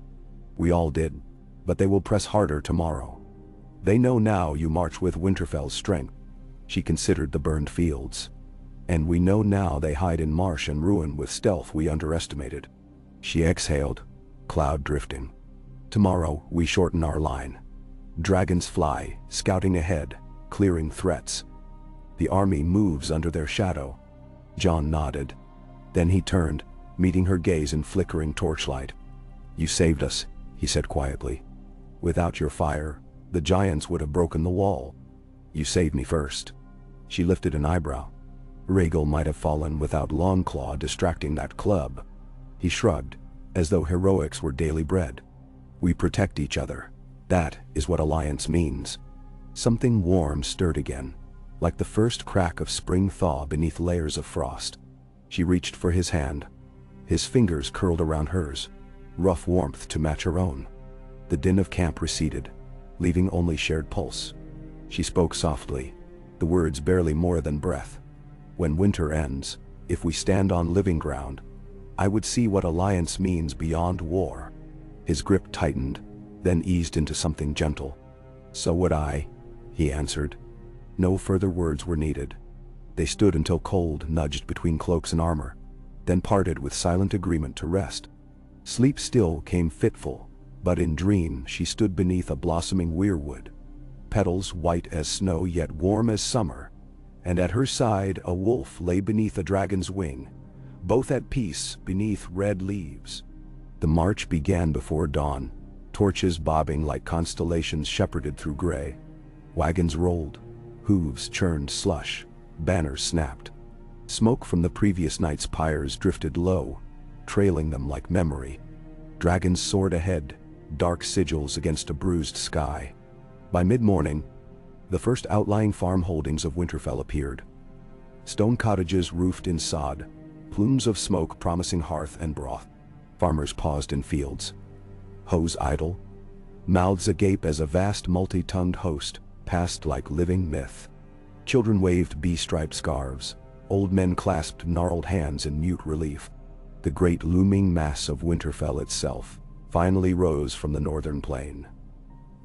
Granite walls brushed with hoarfrost, massive gates flanked by statues of deerwolves, whose muzzles were dusted white. Smoke drifted from countless chimneys. Ravens circled the broken top of the bell tower, their cries lost in wind. The hot pools steamed at the castle's base, sending swirling mists that softened the fortress' hard lines. Sansa Stark stood atop the battlements, auburn hair braided beneath a white fur hood, regal as any queen.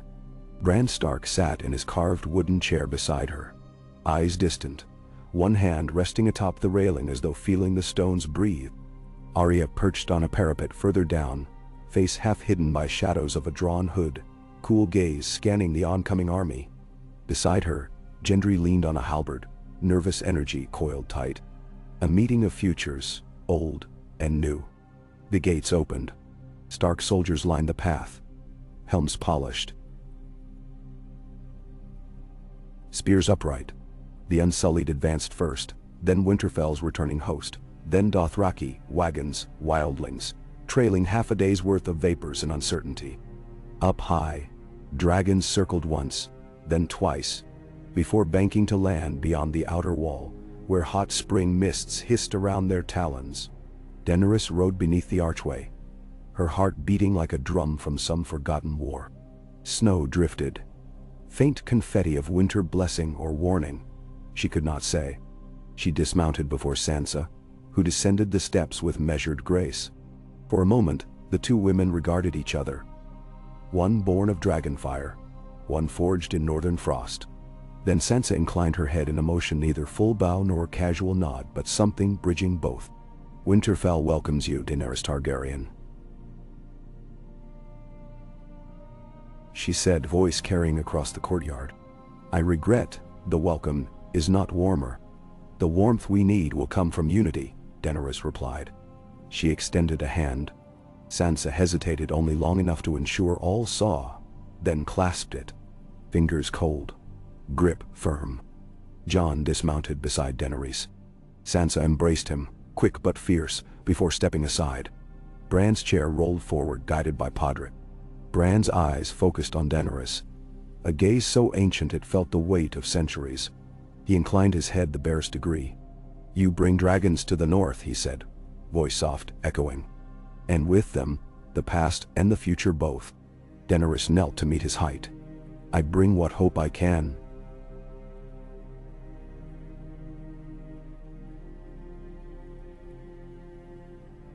She answered. Bran's pale lips curved faintly. "Then hope may yet flower in winter's heart." The moment broke when Arya dropped onto the cobblestones beside Jon, glint of mischief in her eyes. She studied Daenerys a beat. "You look smaller up close," she said. The words might have been insult, yet her smile said otherwise. "But I suppose dragons don't care about small." Daenerys laughed despite herself. Dragons care only for strength. She held out a gloved hand. Arya clasped it, grip sure as a sword pommel. The gates shut behind the endless tail of the procession. Fires blazed in braziers, the first of many to combat the cold now that the warmth of the hot spring had competition. Messengers dashed, barking assignments. Maesters led wounded to the infirmary. Squires guided riders to stabling yards. Unsullied formed drill courts along the inner wall. Dothraki began pitching low tents beyond the pool's steam. Amid the flurry, Daenerys found a moment upon an upper balcony with Jon and Sansa Tadai. They looked down on the mosaic of humanity populating the yard. Smoke drifted from chimneys, carrying scents of barley soup and roast root vegetables, mixing with foreign spices of Dothraki kasha and the tang of boiled horse milk. For a breath, Winterfell resembled not a fortress but a living city, vibrant despite the siege of cold. Sansa folded her arms, expression half thoughtful, half wary. Food stores will stretch thinner than thin with so many mouths. Tyrion will bring grain by barge when river ice melts, Daenerys promised. Until then, the Reach sends wagons north under Davos escort. And if the ice never melts? Sansa's tone carried the steel she had polished through trials. Then the dragons carry the wagons across, Jon answered. He looked to Daenerys, brow raised. She nodded, simple and certain. Sansa released a breath, frost curling. Very well.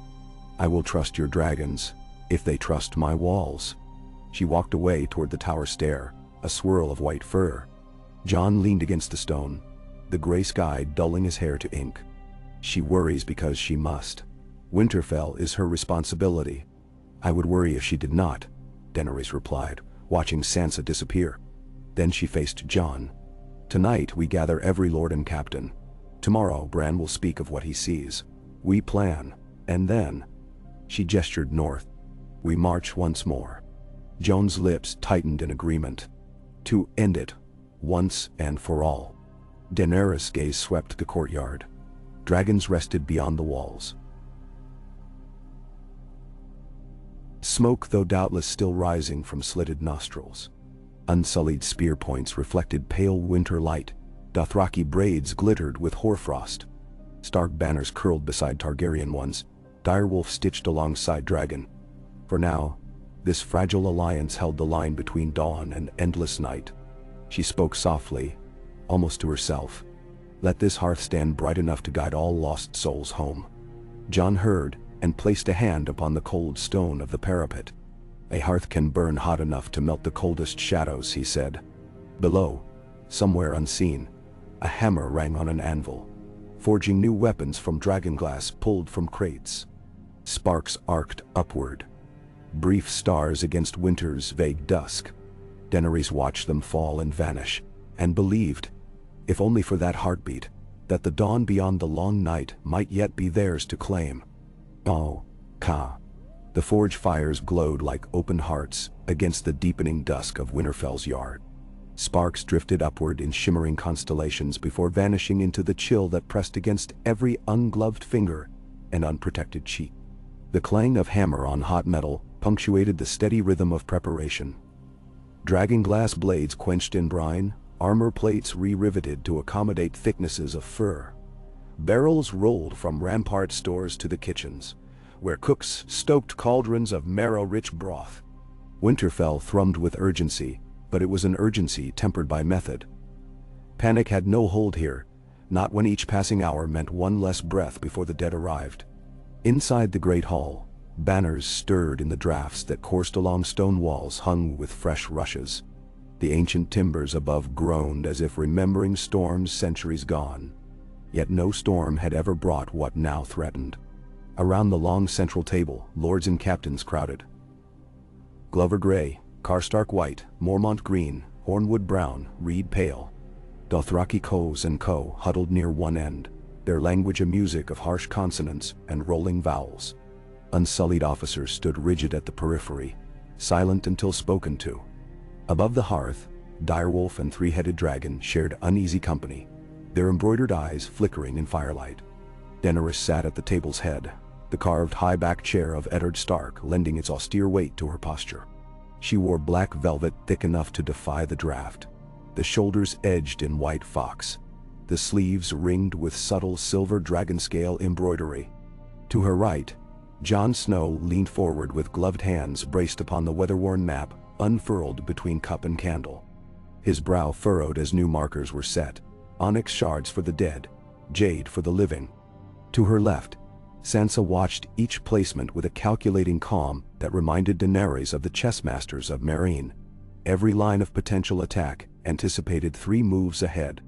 Bran sat in silence at the table's foot, wheels of his oaken chair locked. The fire cast shifting gold across the hollows of his cheeks, and his eyes, dark pupils afloat in silver gray, seemed to focus somewhere neither in the hall nor wholly outside it. At times his lids fluttered, and those nearest swore the winds coursing down the chimney paused, as though breathless at whatever he witnessed. Grey Worm reported first. Rampart sentries rotate each third mark. 12 watchtowers manned by Unsullied, supported by Stark bowmen. Dragonglass arrows distributed, 2 quivers per tower. Additional reserves stored at the base of the battlements. A simple nod concluded the summary. Few words, no embellishment. He stepped back. Meg Mormont followed, voice a gravelly roar that filled corners the hearth could not reach. Islanders brought 80 bearskin cloaks for those Southron lads still shivering like pups. We have casks of seal oil for torches. What we lack is salt pork. Fishing boats can't put out through the ice floes. She jerked a thumb toward the doors. If the Blackwater fleet makes Gulltown before the Harpies spot them, we'll be grateful. Sir Davos knows these seas, Jon replied. He'll find a gap, or make one. Quiet confidence steadied his tone, though worry traced faint lines at his temples. Gendry approached, hands blackened to the wrist despite repeated rinses in the quench barrel. Dragonglass arrowheads come out brittle if cooled too quick, he said, nodding toward a litter of obsidian shards on a linen cloth. We're tempering with iron collars to keep the shafts from splitting. Won't fly as far, but they'll hold. His gaze flicked to Arya where she leaned in shadow. She offered the barest wink of approval.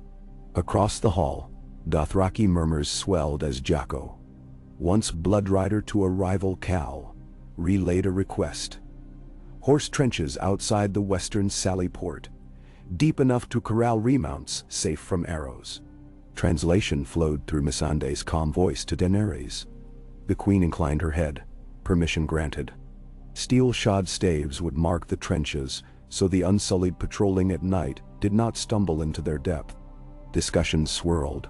Staple counts, smithing schedules, healer rotations, the placement of kettles, filled with blazing pitch, above the outer gate. Then Bran stirred. A hush rippled outward, silencing even the Dothraki. The Night King has reached the last river, he said, voice flat, almost detached. He drives his army in 2 wings, one down the King's Road, the other through Heart's Wood toward Widow's Watch. He means to surround us, to starve courage before the first blow falls. His eyes slipped half-closed, and a flicker of unnatural shadow passed across his features. A raven's beating wing, a white tree bleeding sap, gone before any could name it. He will strike at dusk, 3 days from now, when the moon is new and torches burn brightest. They see our fires as we see their cold. No lord argued. No captain challenged. Even the hardiest warriors felt the chill twist deeper at Bran's augury. Daenerys' fingers closed upon the edge of the map, knuckles whitening. 3 days, she repeated. Then we meet them here, on ground of our choosing, not theirs. Their numbers are too great for the courtyard alone, Sansa observed. We must use the field beyond the Godswood, force them through narrowing lanes, where dragonfire can sweep without burning our walls. And if they breach the walls, Jon added quietly, those lanes become traps to slaughter the living. We need fallback points, second lines inside the bailey, third lines at the keep. Our crypts, Arya said, stepping into fuller light. Shadows clung to her like old lovers. They will expect us to hide the weak below. We can set a line of spears and conflagrants at the crypt mouth. If the gate is lost, we fight again beneath stone. Then so. Brienne folded her arms, gaze steady. If they raise the ancient dead buried there, we may find the crypts turn against us. Then we hold the crypts with living steel, Arya answered, hand resting on the hilt of needle. The dead deserve rest more than the Night King's service. Gendry looked to Jon, concern darkening soot-rimmed eyes. We'll need more dragon glass. The fissures under Winterfell can yield shards, but mining them will take hands we cannot spare. Daenerys spoke before Jon could. Mine them after dusk meals. Volunteers only. I will post Dothraki to guard the shafts. Rhaegal can keep the tunnels warm. It was a small jest, one that drew a tired smile from Gendry and a snort from Mage Mormont. The council adjourned at moonrise. Lords scattered to their commands, each carrying fresh urgency. The hall, once loud, returned to familiar echoes of countless feasts now faded. Emberlight painted the walls in restless gold, and the scent of smoke lingered like an old song. Outside, the courtyard churned in choreographed chaos. Jon crossed the yard with Daenerys at his side, night air razor cold against flushed cheeks. Rhaegal roosted upon the rookery's ruined parapet, his green-black wings cloaking half the tower. Drogon hunkered near the hot pools, steam pluming around his bulk in drifting curtains. Torchlight flickered across the taut membranes of wings. Shadows leapt like storytellers' silhouettes. A stable hand, a boy no older than 10, halted before the queen, eyes round as winter moons. He pressed a carved figurine of a dragon into her gloved palm. The wood was whittled rough, paint hardly dry, but the sweep of its wings suggested flight. "For luck, m'lady," he whispered before fleeing into darkness. Jon watched her examine the small token. Soft wonder animating features wearied by battle plans. "They believe in you," he said. "They must believe in us," she replied, curling fingers around the figurine. They climbed the winding stair to the battlement walk. From here, the world unfurled beneath starlight. White drifts, broken by forest. The frozen river gleaming like spilled quicksilver. Lantern chains marked patrol paths atop the walls. Beyond, trenches newly dug by Dothraki ponies snaked through the snow. Jagged lines awaiting fire. Jon leaned on ancient stone scarred by siege and storm. 3 days. I had hoped for 4, perhaps 5. But Bran's visions, they deny comfort. Comfort has fled these lands. She drew breath, tasting wood smoke and distant pine. Yet hope remains. She turned, gloved fingers brushing the sleeve of his black jerkin. "When the hour comes, you and I must strike at the Night King directly. The army will bleed without its heart." He did not answer at once. His gaze searched the wasteland beyond Winterfell, as though seeking that heart in the darkness. I faced him twice. Each time, fate intervened. Dragonfire, collapsing ice. But steel alone cannot reach him. Valyrian steel, perhaps. If I can close the distance. Daenerys' eyes traced the elegant curve of Longclaw's hilt. Then you shall have the chance. Rhaegal will carry you again. Find his gaze in the chaos. Fly. Drogon and I will clear the sky. Bow. Wind moaned between merlons. For a moment, they stood shoulder to shoulder, breath mingling like 2 fated streams. Jon's hand found hers, his grip anchoring, not possessive but resolute, like a vow spoken wordlessly. Moonlight silvered the frost clinging to his lashes, turned the scar on her brow to faint crystal. Below, the godswood rustled, boughs whispering of days older than dragons. A lone lantern bobbed among trunks, Bran's servant pushing the chair for his nightly vigil beneath the heart tree. The sound of the weirwood's leaves, half sigh, half hush, carried to the wall. "They will come for him," Jon murmured. "The Night King knows the three-eyed raven holds memory beyond burning libraries. If Bran falls, the world forgets its warnings." Daenerys watched the tiny glow drift under red canopy. "Then he must be guarded. The Unsullied will station 4 contubernia at the Godswood. Ghost will prowl among them, and Arya..."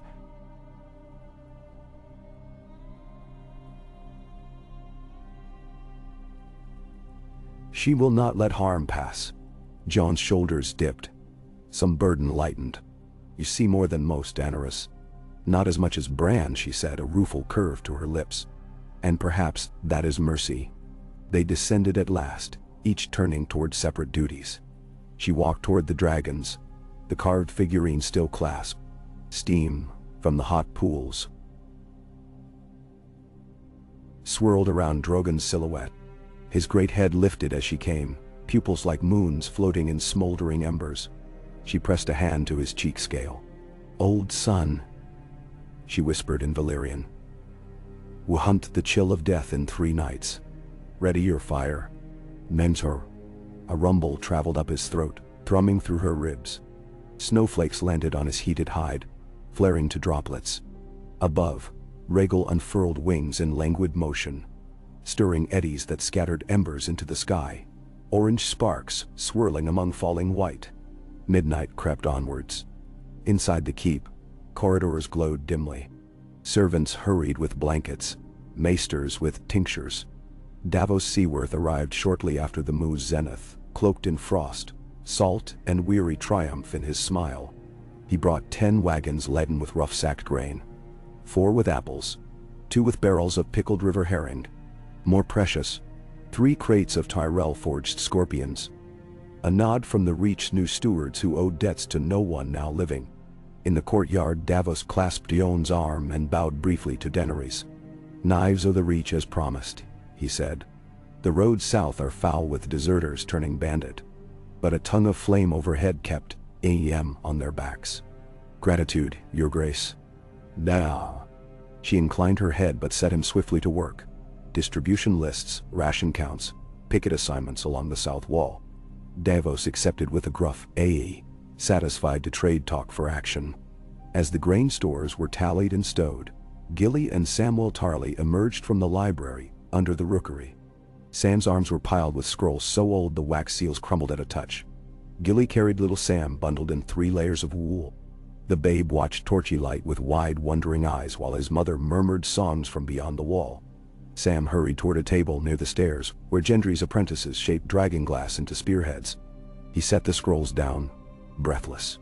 "These are fragments from the sealed vault, treatises on the long night, first-hand accounts," he explained to a half-listening group of scribes. "There's mention of a ritual binding the White Walkers to certain wells of power. Frozen lakes, stone circles carved long before castles. If we know where these anchors lie, maybe we can shatter them, cripple the Night Kin's hold." The scribes exchanged wary looks. Knowledge was a shield, but wielding it against myth required faith as sharp as any sword. Sam rubbed ink-stained fingers along his jaw. 3 days may not be enough to translate, he admitted, words dipping with frustration. "Begin," Daenerys said, having crossed unnoticed. "Even a single phrase may change the tide." She lifted a scroll, its vellum brittle. Script spidery. "The world once ended and was reborn. Let us remind it we choose rebirth." Sam nodded. Resolve rekindled. He escorted Gilly inside, little Sam gurgling at flickering shadows. The watch bells tolled 3rd candle after midnight. The sky had cleared, revealing stars in scattered clusters that hung over Winterfell like diamonds spilled by careless gods. Soldiers shifted at their posts, stamping feet to keep blood from freezing.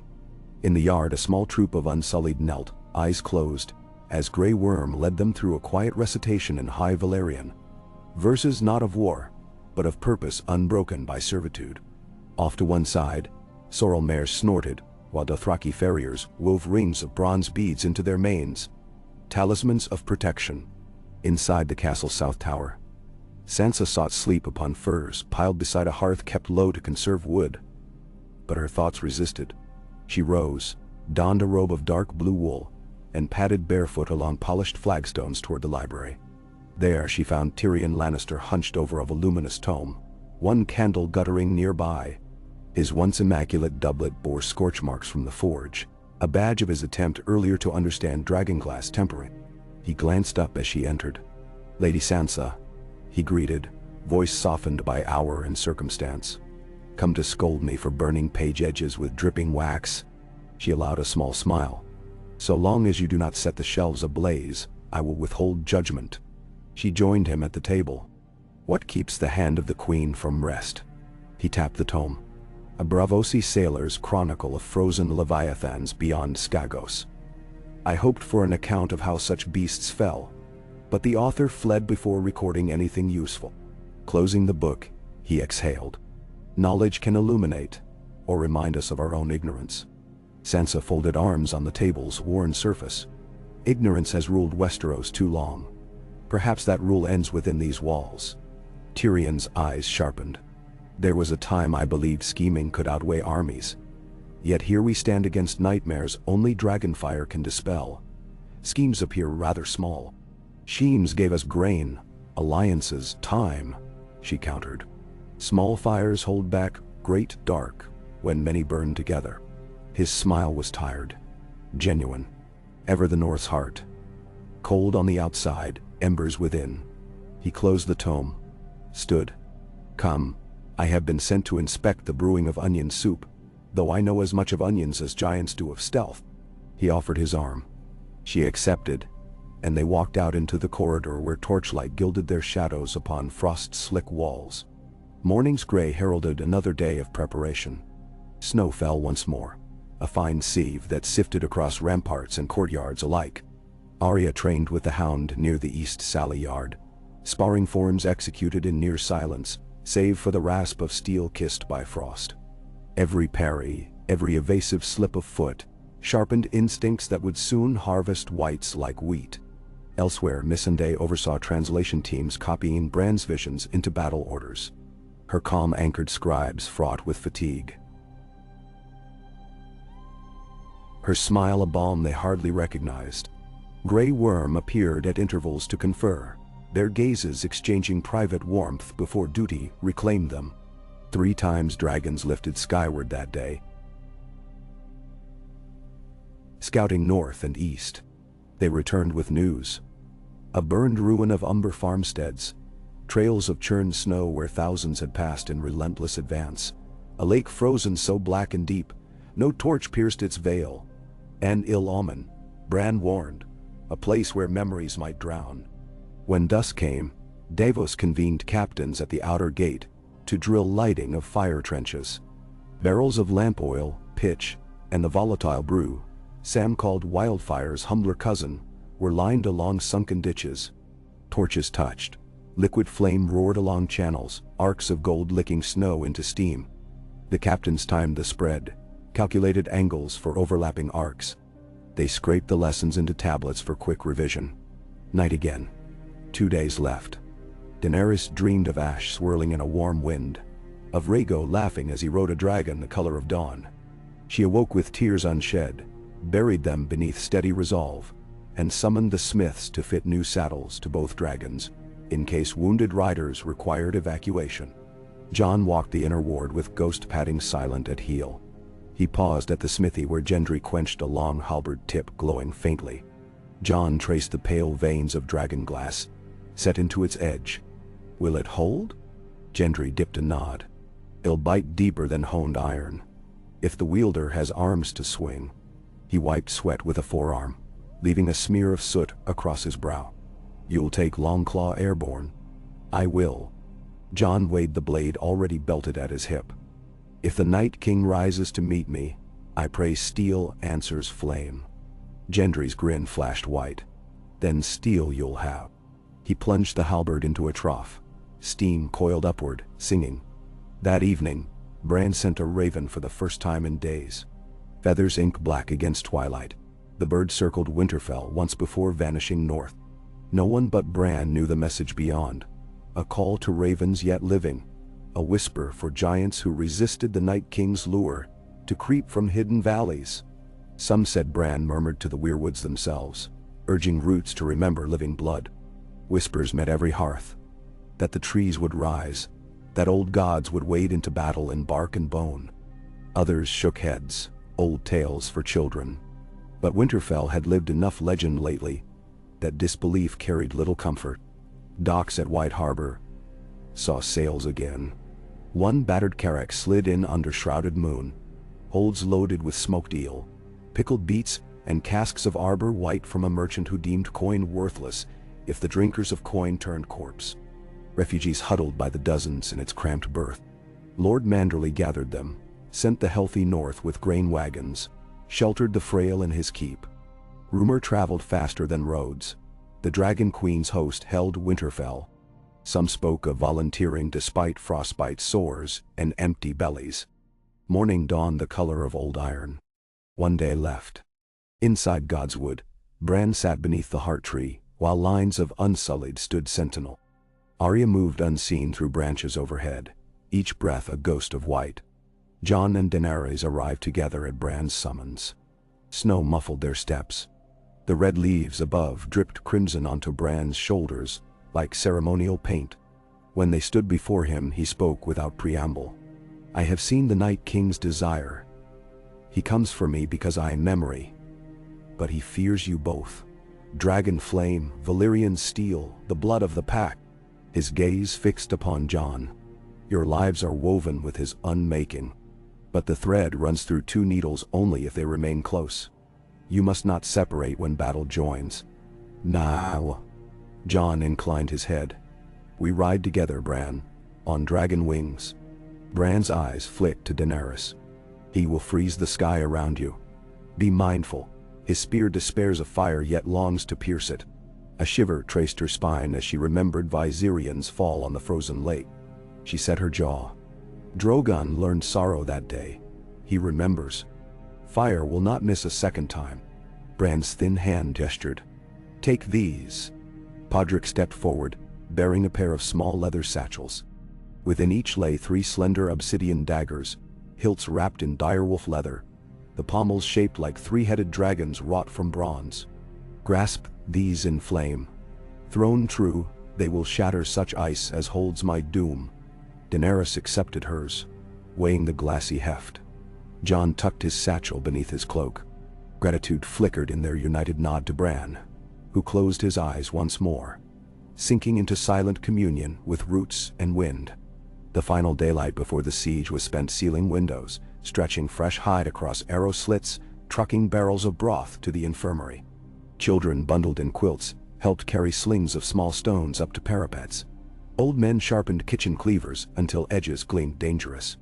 Supper was served early. Oat bread, carrot stew, a thin sliver of sweet pear for each mouth. Davos walked table to table, ensuring no one lingered over fears unspoken. Tyrion circulated with a skin of Dornish red, sharing sips and off-color jests that coaxed reluctant laughter from throats tight with dread. After, Jon gathered the Night's Watch, those few left in black, and together they raised their cups in memory of the wall. After each took a swallow, they smashed the cups against stone, shards tinkling like tiny bells across the yard.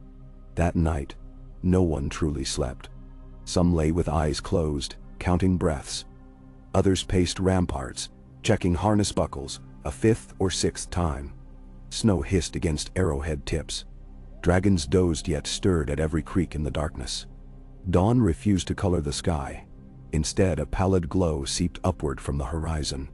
The moon had fled. Grey Worm's horn broke the hush. Long, low, 3 beats. Lanterns doused, replaced by shielded torches.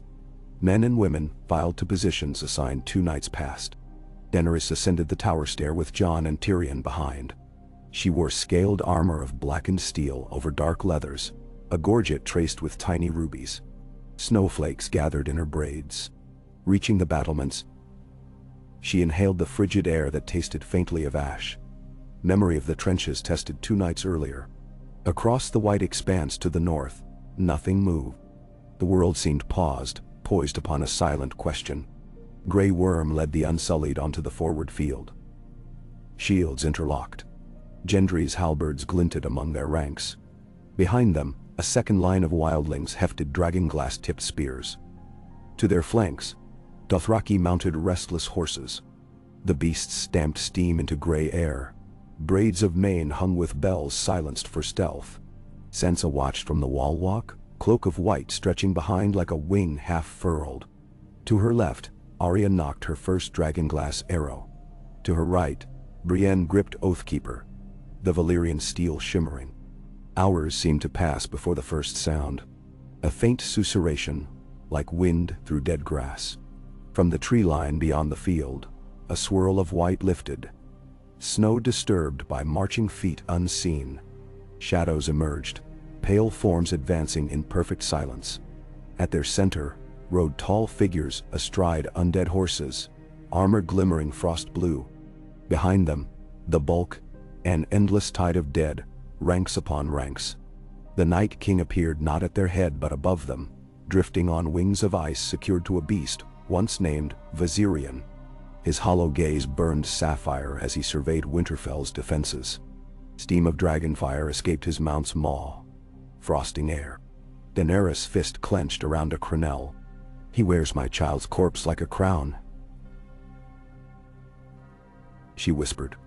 Jon's jaw tightened. Trumpets sounded, living horns carrying hope across snow. Unsullied shields slammed ground in unison. 3 beats. Dothraki riders lifted blades high. Wildlings roared, a guttural hymn to living blood. And overhead, Drogon answered with a scream of fire. Daenerys swung atop Drogon's neck as he bounded forward into the gloom. Jon scrambled into Rhaegal's saddle, ghost howling below. The sky erupted as living dragons met dead in frozen corridors of cloud, flame red against breath of blue. On the ground, trenches lit, flame racing outward in branching sigils. White slammed into unsullied shields, limbs blackening. Yet still they pressed. Gendry's halberds reaped. The bare claw of Mage Mormont crushed skull. Arrows rained from the walls, obsidian tips exploding bone. Yet the dead did not feel fear, nor fatigue, nor hesitation. Above, Daenerys guided Drogon through a wheeling arc, unleashing torrents that incinerated swathes of the horde. Yet each time fire withdrew. Ice answered, Viserion's breath carving sleet spears that hammered stone. A pass too close sent shards lancing across Daenerys' pauldron, splintering steel. She winced but kept her seat. Drogon roared indignation. Rhaegal engaged the dead dragon head-on, claws rending deep grooves along frost-plated scales. Jon leaned low, hair whipping, satchel of obsidian daggers thumping against hip. He glimpsed the Night King upon his saddle, a statuesque figure, spear of black ice raised. Ice met scale. The spear skimmed Rhaegal's wing, shearing membrane. The dragon faltered, cry splitting sky. Jon wrestled for control. Rhaegal recovered, veering not. Jon's fingers closed around a dragonglass dagger. He hurled it toward the Night King.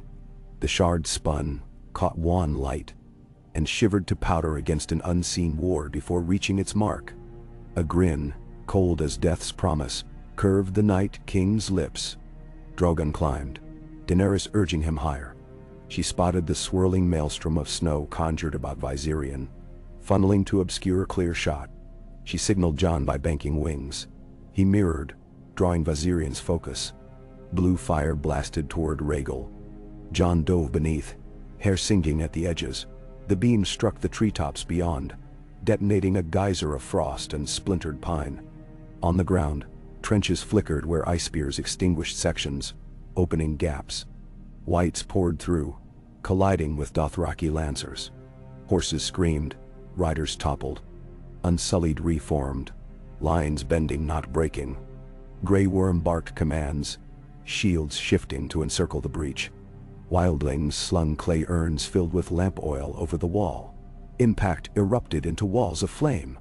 At the Godswood, Bran's eyes filmed white as ravens flocked overhead, wings blackening the pale dawn. He whispered, unheard. Now. From the forest beyond the ridge, great shapes answered. Giants, living ones, fur matted, eyes fierce, charged, wooden clubs bound in iron. Their thunder caught the dead flank unaware, scattering whites like brittle branches. In their wake lumbered tree creatures, dead pines animated by will of root and memory, limbs flexing wood hardened by winter's patience. Leaves of red torn from weirwood cousins adorned them like bloodied lace. Sansa, witnessing from the tower, felt a gasp, tear-free. The old power's answer.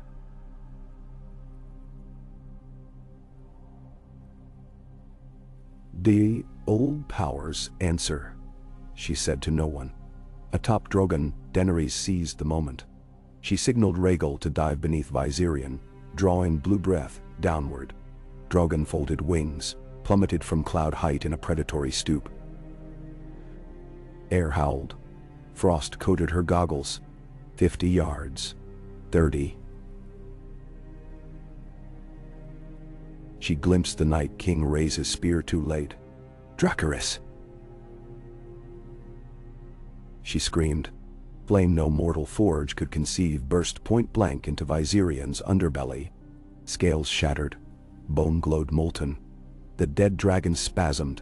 Shriek transformed into splitting roar. Blue flame guttered as internal ice met living fire. The Night King lost his seat, tumbling through thermal whirl. His spear spun free, vanishing into snow far below. Viserion lurched sideways, wings in tatters, before folding like parchment, and crashing into the forest with an earthquake sigh. Fire and ice billowed, obscuring ruin. The Night King landed upon his feet atop a boulder, unharmed, armor steaming. Around him, whites rearranged ranks, sensing command. He lifted a hand. Across the field, corpses of fallen Unsullied. Dothraki, Northmen shuddered. Blue flames sparked in sightless eyes. Jon saw heart lurching. He urged Rhaegal toward the ground, diving. But the Night King lifted another hand, summoning from the haze the lost spear, now rimed with flame. He hurled. Ice screamed through air. Rhaegal banked, but not enough. The spear sliced across his flank, ripping tendon. The dragon crashed among half-frozen reeds beside the southern trench. Snow exploding. Jon was thrown. He rolled, dazed, as Rhaegal thrashed, tail carving ruts. A white lunged. Jon rose, long claw flashing, severing its neck. More crowded. Friends moments ago, now slaves.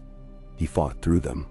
Stride staggering but relentless, until he stood before the Night King in the swirl of drifting ash and snow. Daenerys saw the confrontation. Heart clenched. She circled Drogon to land near Rhaegal's thrashing shoulder. She leapt down, rushed to Jon's side. Together, they faced the enemy. A vision of winter given form. The Night King stepped forward. Blue eyes reflected flame but felt no heat. He drew frost about him like a cloak. When he spoke, it was soundless. Yet the air throbbed. Pale fire cannot break eternal frost. Daenerys drew the remaining 2 obsidian daggers, passing one to Jon. He took it in left hand, long claw in right. They moved as one. Drogon roared behind, ready. The Night King thrust his palm. A blast of cold surged, crystallizing breath, numbing extremities. Drogon interposed, flame countering. But frost met fire with screech of protest. Jon dashed into the clash, blade striking at the Night King's side. Frost armor cracked, chips scattering like hail. The Night King responded with a backhand of ice, so swift Jon barely deflected. Long claw vibrated with the force. Daenerys circled, seeking opening. She feinted high, then hurled her dagger low toward ankle. The Night King twisted. Spear formed anew from swirling ice, blocking the throw. The dagger splintered on impact. Jon pressed advantage left, scouring plates with Valyrian edge. A deep groove opened across the Night King's torso. Blue light leaked like smoke. Yet he fought on, spear sweeping arcs that hissed through snowfall. All around them, battle raged. Giants smashing whites, tree creatures tearing walkers. Unsullied ranks thinned but held. Arya sprinted along a fallen giant's arm, loosing arrows into walker skulls. Sansa commanded reserves from the gate, her voice carrying clarity that cut confusion. Ghost leapt among the dead, tearing throats of creatures already slain. Thunder split the sky. Rhaegal, wounded yet alive, pushed from reeds, wings beating unevenly. With a defiant cry he dragged broken body skyward, circling above the duel. In that cry Jon found resolve. He feigned left, rolled under the spear sweep, and drove his dagger of dragonglass beneath the breastplate, where fire's earlier strike had cracked frost. The blade lodged. Jon twisted, snapping shards deeper. In the same heartbeat, Daenerys called Drogon's fire once more. Flame struck the Night King head-on. This time, Frost did not resist. Blue crystal webwork along his armor glowed white, then brilliant crimson as fire seeped through fractures. He reached out. Whether to strike or plead, none knew. But his arm crumbled to ash. A long shriek echoed from every white across the field as blue light within them flickered. The Night King's form burst into a storm of ice dust, swirling away on the wind. Spears of frost melted. The whites collapsed where they stood. Strings cut, bodies thunking softly into snow. Silence rolled outward like ripples, until only cracks of settling ice and a distant wolf's howl remained. Daenerys stood shaking, dagger hilt bare and empty hand. Cheeks streaked with tears turned to steam by Drogon's heat. Jon breathed raggedly, long claw point sunk into earth, knuckles bloodless. Around them, soldiers raised heads, unbelieving. Then cheers erupted. Hoarse, raw, triumphant. Giants pounded clubs on ground in thunderous applause. Tree creatures stilled, bowing limbs skyward before collapsing into quiet piles of branches. Rhaegal landed, sides heaving, one wing dragging. Jon hurried to him, stroking scaled brow. The dragon's eyes closed with a weary rumble, but he lived. Grey Worm knelt before Daenerys, visor lifted, dark eyes shining wet. He pressed fist to heart. Missandei appeared at his side, tears bright upon her cheeks. She took Daenerys' hand. Queen and counselor clasped, breath mingling frost and warmth. Sansa descended the gate tower, cloak trailing in drifted snow. She halted near Jon, eyes taking in the shattered remnants of enemy and the quiet tremor in her brother's shoulders. Wordlessly, she embraced him. Over her shoulder he met Daenerys' gaze, a moment heavy with shared miracle and exhaustion. The fields around Winterfell steamed as first rays of pallid sun reached the horizon, reflecting off daggers of ice and pools of soot-streaked snow. Crows settled upon the fallen, cautious, as though unsure death still reigned. But there was no whisper of blue flame, no shuffle of unliving feet. The long night had ended here, on ground sown by ancient blood and newfound hope. In the Godswood, Bran opened his eyes. The weirwood leaves rustled in a wind none else felt. He exhaled a breath that carried the scent of fresh pine and unseen summers. The song, he murmured to the heart tree, has another verse yet. Daenerys approached Jon where he knelt beside Rhaegal. She crouched, laid a hand on his shoulder. He covered it with his own. They rose together, turning toward Winterfell. From walls and towers, survivors watched, their cheers fading to a hush ripe with what might come next. She lifted her chin, voice carrying across the silent field. Let the fires be stoked. Tend the wounded, bury the dead. Today we remember why we feared the cold, and why we chose to stand against it. Memsiao, Jon added, voice rough but clear. And tomorrow we begin the world anew. A single ray of newborn dawn pierced the cloud bank, lighting upon the queen's silver hair and the direwolf sigil upon the king's breast, as if old and new gods alike sought to anoint them. Snowflakes drifted in lazy spirals, catching that light, transforming ruined field into a plain of diamonds. In their combined gaze lay exhaustion, sorrow, and the fragile spark of something gentler than victory.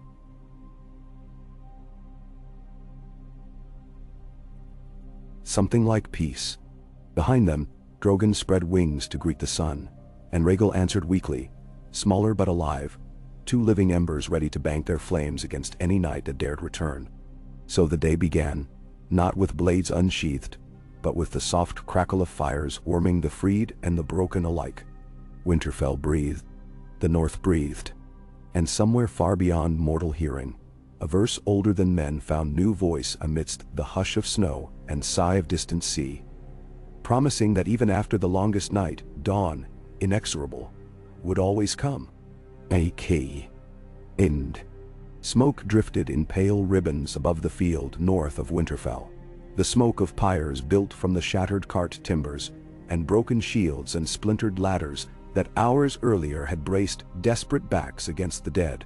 The living moved in measured silence, no longer compelled by battle horns, but by the solemn rhythm of ritual.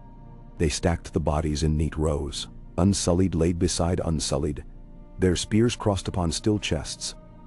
Dothraki warriors arranged with their axe rested upon folded arms, bells from severed braids tied at the throat, so they would ring again once they reached the Nightlands. Northmen sat shoulder to shoulder. Sword zainks like fallen towers ringed the outer edge. Limbs curled as if trying to embrace the smaller saldiers. The dawn sun climbed through a veil of thin cloud, its light like an exhausted glowworm. Ash motes floated in the air, turning each breath into the taste of extinguished hearths. Davos directed carts laden with pitch barrels to the base of every bier, his voice a coarse whisper now that there was no need to shout.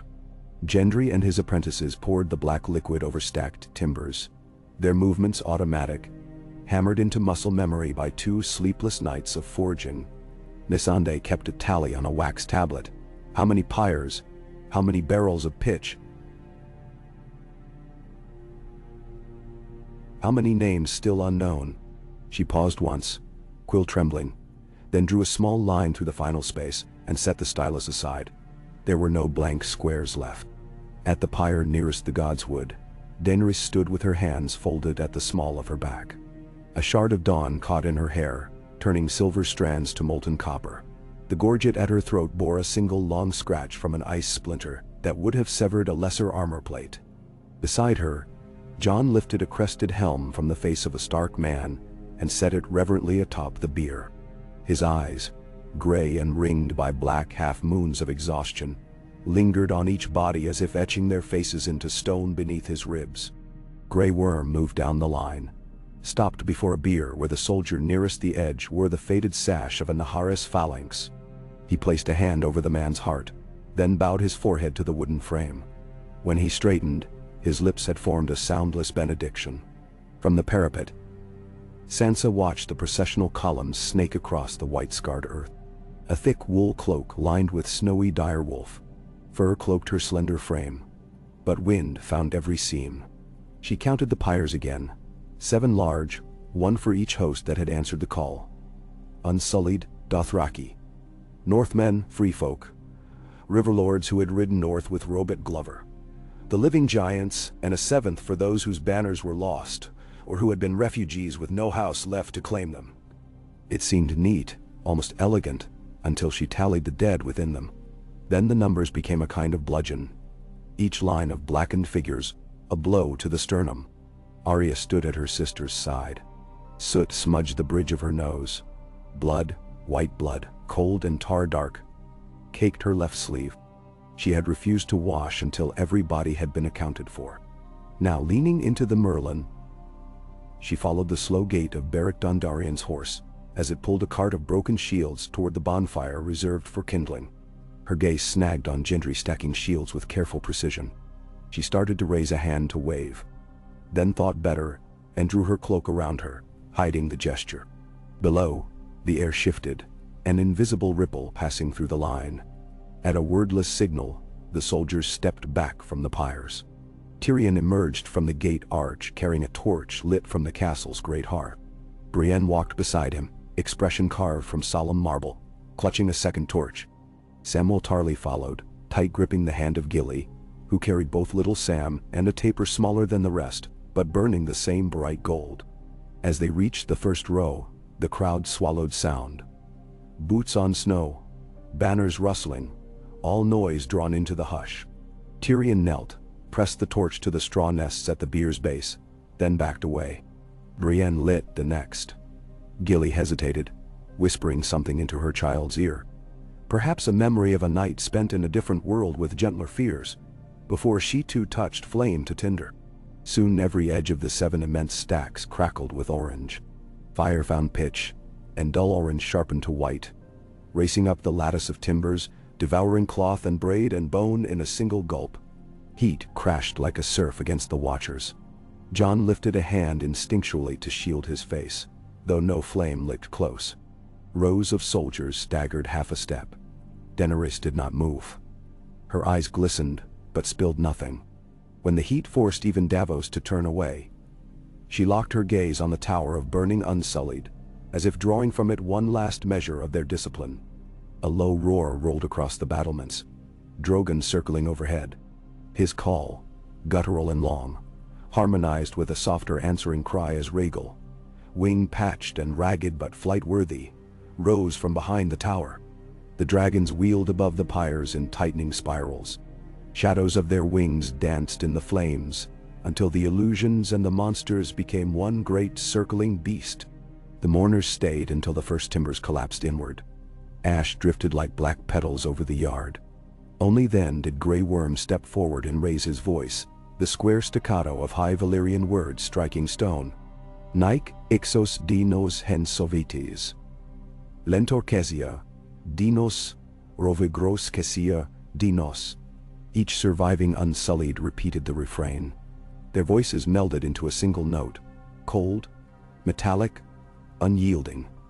An anthem that spoke of a freedom paid in coin of their own flesh. When the last syllable faded, silence reclaimed the yard. No cheer rose. Only the pop of sap-boiling logs and a whistle of wind through frost-splintered arrow slots. By midday, the pyres were heaps of glowing coals. Ash fell through lattice gaps, painting the snow gray. Bran ordered buckets of sand carried from the glass gardens to bury the hottest edges, so patrol boots would not kindle smoldering timber fragments on the wind. Daenerys spent the noon hour walking the trench perimeter. Here, snow was churned to a black-brown mire. Fragments of shattered white bones stuck out like brittle spears. She knelt in one ragged trench, where a spark still smoldered, lit not by pitch, but by the fat of burned flesh. With her gauntlet she crushed the ember to powder, then stood and brushed her palm clean against her thigh. She thought of Meereen after the siege, of children who had played in streets marked by the shadows of crucified masters. Violence did not fade. It carved the land. Jon found her at the western watchtower, staring out across a horizon where melting drifts revealed patches of brown heather.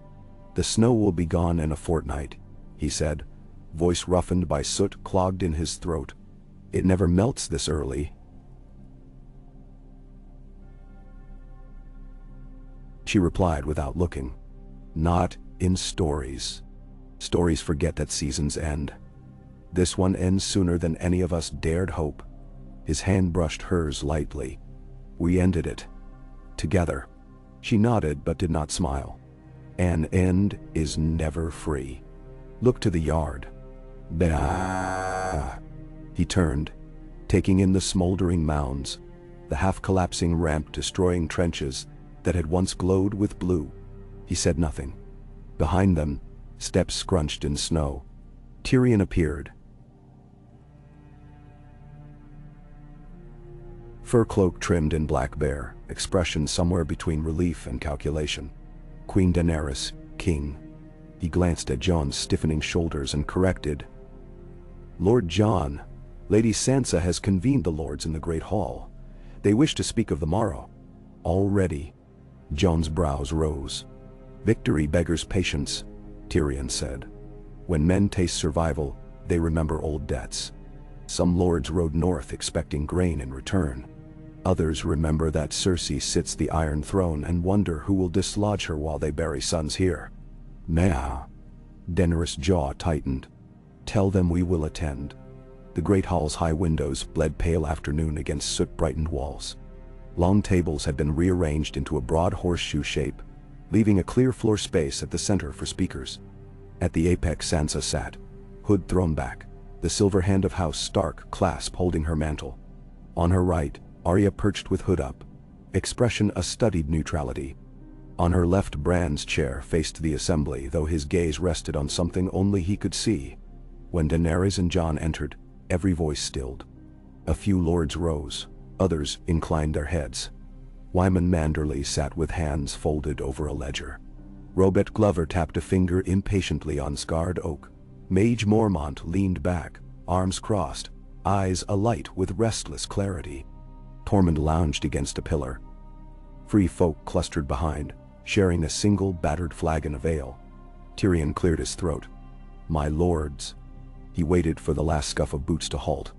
"We gather to decide the course that follows our narrow escape." We face questions of supply, of banners, of rule. He made a tiny flourish toward Daenerys. Her grace stopped a winter older than kingdoms. Her dragon flame melts the snow itself. But a different winter remains, the winter of debt and broken alliances. If we do not chart its thaw with just hands, we may yet freeze in division. Robert Glover stood first. With due respect, Master Lannister, honor demands we speak plain. Had king in the north, Lord Snow, he corrected with a thin smile at Jon, not bent the knee months ago, the north would still have its army. My banner lost 300 men under my cousin's command in Essos, and another 200 here. Grain from the south will not feed the grief of widows. Sansa responded before Jon could. House Stark sends riders to every holdfast tomorrow. Widows will have silver from Winterfell's vault. Or do you believe our coffers too small? Glover flushed. Silver eases stomachs, my lady, but hearts do not mend, she finished. We know it. Yet a heart hard toward the south will not bring your sons back either. The Queen's dragons did. Then Mage Mormont slammed her palms on the table. Enough. Northmen bicker like crows. Her voice boomed. We live. We stand. The dragons bought it, and so did Mormont Steel. My niece Lyanna died at Giant's last stand. I will carve her name on my heart later. For now I ride where the living ride. Tormund raised the flagon. The free folk owe no knee to Southlanders, but we saw dragon fire chase the cold. We follow fire south if south has need. Daenerys' voice cut through the murmur. The south does have need. King's Landing sits beneath a tyrant who gave no soldier to this field. She built strength while we bled. She glanced to Jon. The Iron Throne will not abdicate by letter. We must march. A hush. Jon addressed them. When I rode south to Dragonstone, my intent was to bring fire north and break the night. That is done. Now my word remains. I will defend the living, and the living will suffer if a queen who broke her vow to Westeros remains seated.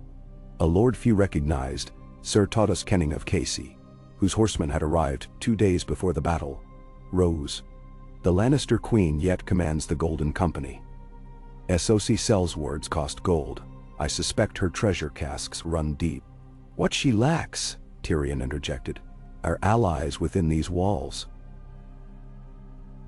The Reach suffers under plague, the Stormlands still reeling. Most riverlords resent Lannister tariffs revived too soon. Davos added, 50 merchant galleys wait at White Harbor expecting escort to Old Town. They'll sail for the Queen's gold or ours, whichever assures safe ports. Sansa lifted a hand, palm down. Voices stilled. She spoke measured words. Our armies cannot march yet. Half the horses are lame. Giants cannot cross the next causeways without weeks of repair. Wounded fill every corridor of Maester Wolken's wing. Menachau. Brienne, near the archway, nodded. 14 knights of the Vale lie on cots. We need at least a month. Jon sighed. Time Cersei will use. Tyrion rubbed fingers across stubble that had grown unchecked. Then, we divide aims. A core host marches south as spear point. Unsullied, Dothraki who can ride, enough Northmen to show the banner. A skeleton garrison remains to rebuild Winterfell and guard the wounded. Dragons patrol road and sea. Mendemschau. Glover frowned. Divide we invite defeat. A spear with half a shaft breaks. Grey Worm spoke from the doorway, voice even. A spear of Unsullied does not break. The hall muttered. Sansa glanced to Daenerys. If Queen Daenerys leads the vanguard, Winterfell requires a steward to command in her absence. We cannot leave my brother half lord and half rider. Jon looked startled. Daenerys followed Sansa's gaze to Arya. Arya raised a brow but said nothing. Bran broke his stillness, voice soft but sharp, like snow sliding from a high roof. The banners will follow truth. The truth is that two houses stand united, wolf and dragon. If they stand apart, the realm tears itself again. Tyrion studied Bran's distant eyes. You speak of marriage. A whisper rippled through the hall. Sansa's breath hitched. Jon blinked, mouth half open. Daenerys felt heat rush to her cheeks like some green land's maiden. Bran's expression did not change. I speak of woven threads making stronger rope. What name the Septons carve is noise. What matters is that the North and the South share one hearth. For a long moment, only the fire snapping in the grate broke the stillness. Daenerys forced breath into lungs. She turned to Jon. Some spark passed. Fear, hope, recognition. Jon addressed the gathering. We have spilt enough blood over crowns. If my hand in marriage to Daenerys ends that war before it begins, then let the seven witness. Her throat tightened, but she managed words. And I would take his hand, if Westeros wills. The reaction was not unanimous. Manderly smiled. Glover scowled, readying argument. Meg Mormont slapped the table, roaring approval. Tormund yelled something half compliment, half obscenity. The free folk howled. Sansa's face remained unreadable. Tyrion raised both palms. Then we put it to a claim. Each house here may speak. Glover rose again, stubborn as an iron ridge. What of bloodlines? The North remembers the dragons burning Harrenhal, Aerys burning Rickard Stark. Aerys burned my father too. Daenerys interrupted, voice low as smoldering pine. And my brother. I was born in flight because a lion's roar and a boar's tusk slew my house. I am not my father's sins. And the ghost padded into the hall, snow spraying from his coat. He walked to Jon's side and sat. Arya's eyes brightened. It seemed a sign nature itself endorsed. Manderly stood. The merman will follow the tide. Join wolf and dragon, or drown alone. I say join. He thrust a ham-sized fist into the air. One by one lords voiced aye or grudging aye. Only Glover withheld, sitting. His refusal felt small in the roar of assent. Sansa exhaled at last and rose. Then we have chosen. We will prepare a bond here in Winterfell's Godswood, at the first full moon. Ben? Tyrion clapped once quietly. There remains the matter of war councils. Grain. Ships. Davos grinned crookedly. We'll hash the dull bits tomorrow. The meeting dissolved into pockets of talk. Brienne approached Daenerys. My queen, she said, bowing. I would serve as sword sworn to your union. I pledged to the Stark daughters. Now I pledge to both houses. Daenerys placed a hand on Brian's plated shoulder. Your sword honors us. Across the hall, Jon coaxed Glover to his feet. I need you here, Robert. Winterfell cannot heal without stubborn men. Bendand. Glover's hard eyes softened a hair. If a pack loses its alpha, the hunters grow sloppy. He sighed. Very well. I stay, though I'll be up to my elbows in thatch and tar before moonrise. Jon clasped his forearm. Winterfell thanks you. Near the dais, Tyrion poured wine into 2 cups, offering one to Sansa Daw. She accepted with a polite bow. He eyed her over the rim. I half wonder if Bran's suggestion surprised you. It did, she said. But it is wise. She sipped.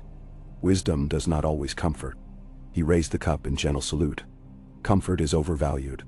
That evening, Daenerys climbed the battlements alone. The wind had shifted east, bringing a milder air that hinted of budding crocuses somewhere underfoot.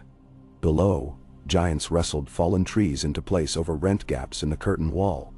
On the training green, Unsullied rotated round shields repaired that morning, their discipline miraculously intact. Children chased each other along stone courtyards singing a rhyme about dragons and wolves chasing snow away. She pressed gloved fingers to the rough granite.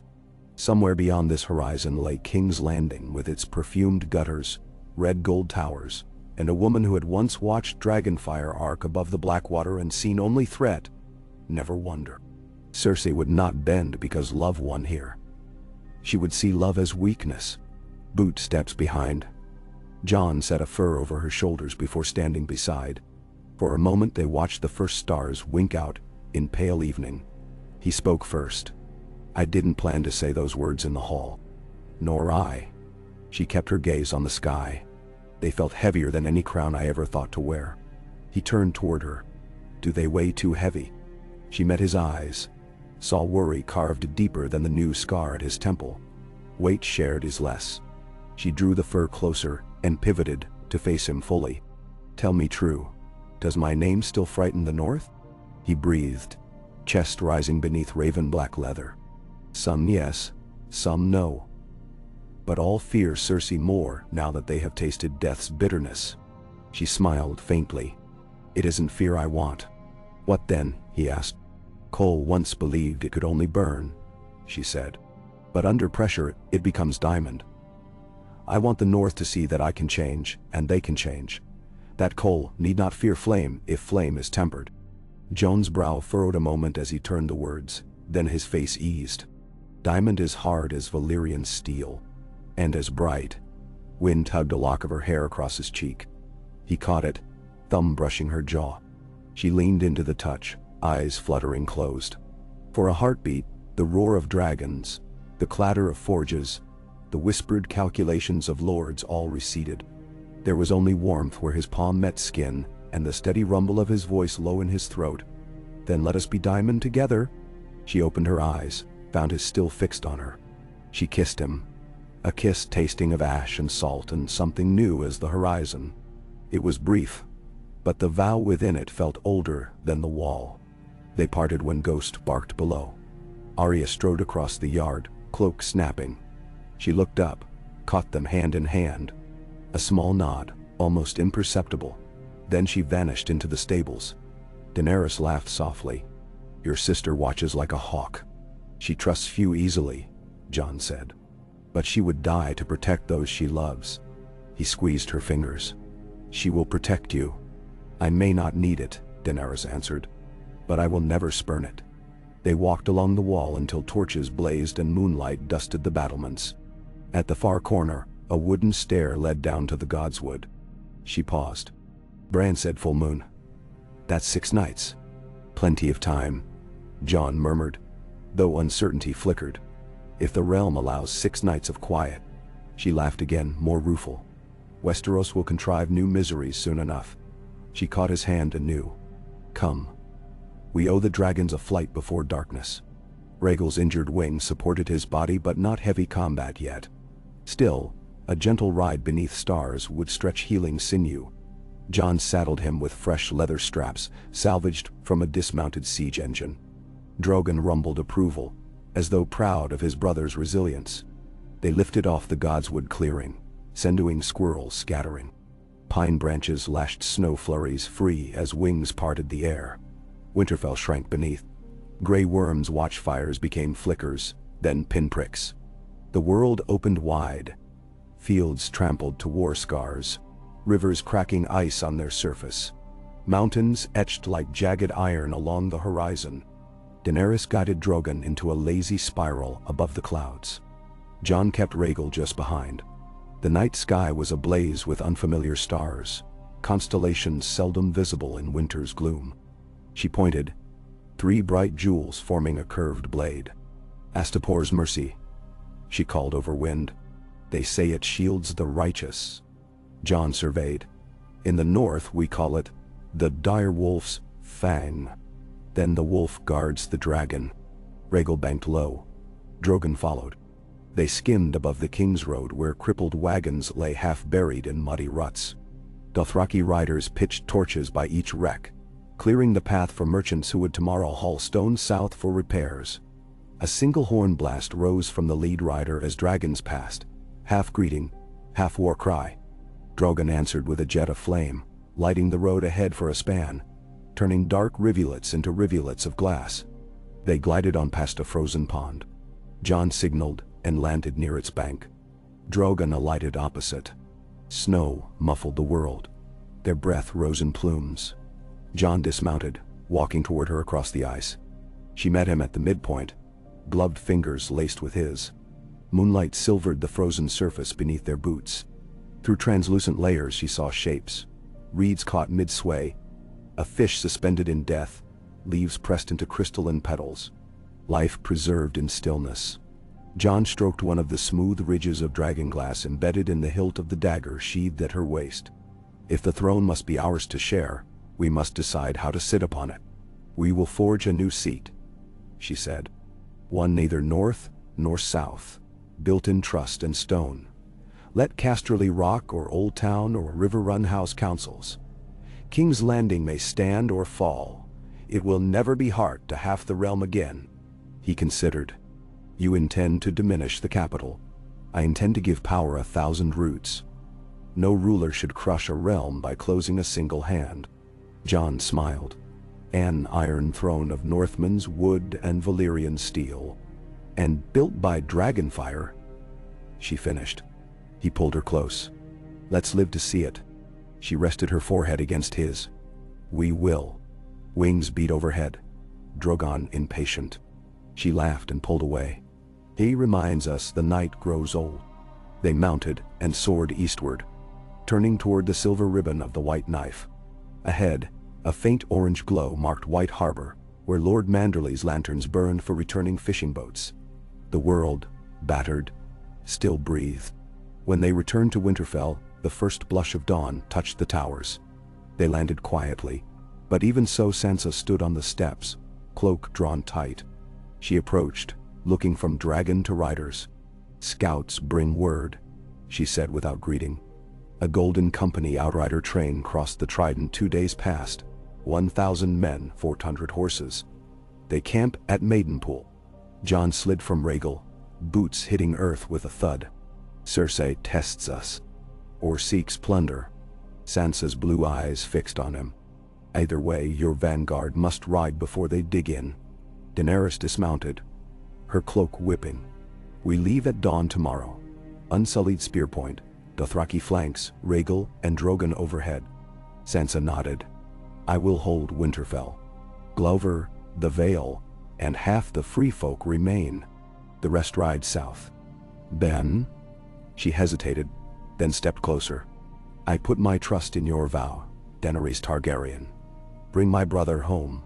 Daenerys did not flinch. He is my home now too. Sansa's jaw worked at that. Then she turned to the keep without another word. Ghost trotted after. Jon watched her go. She will warm in time.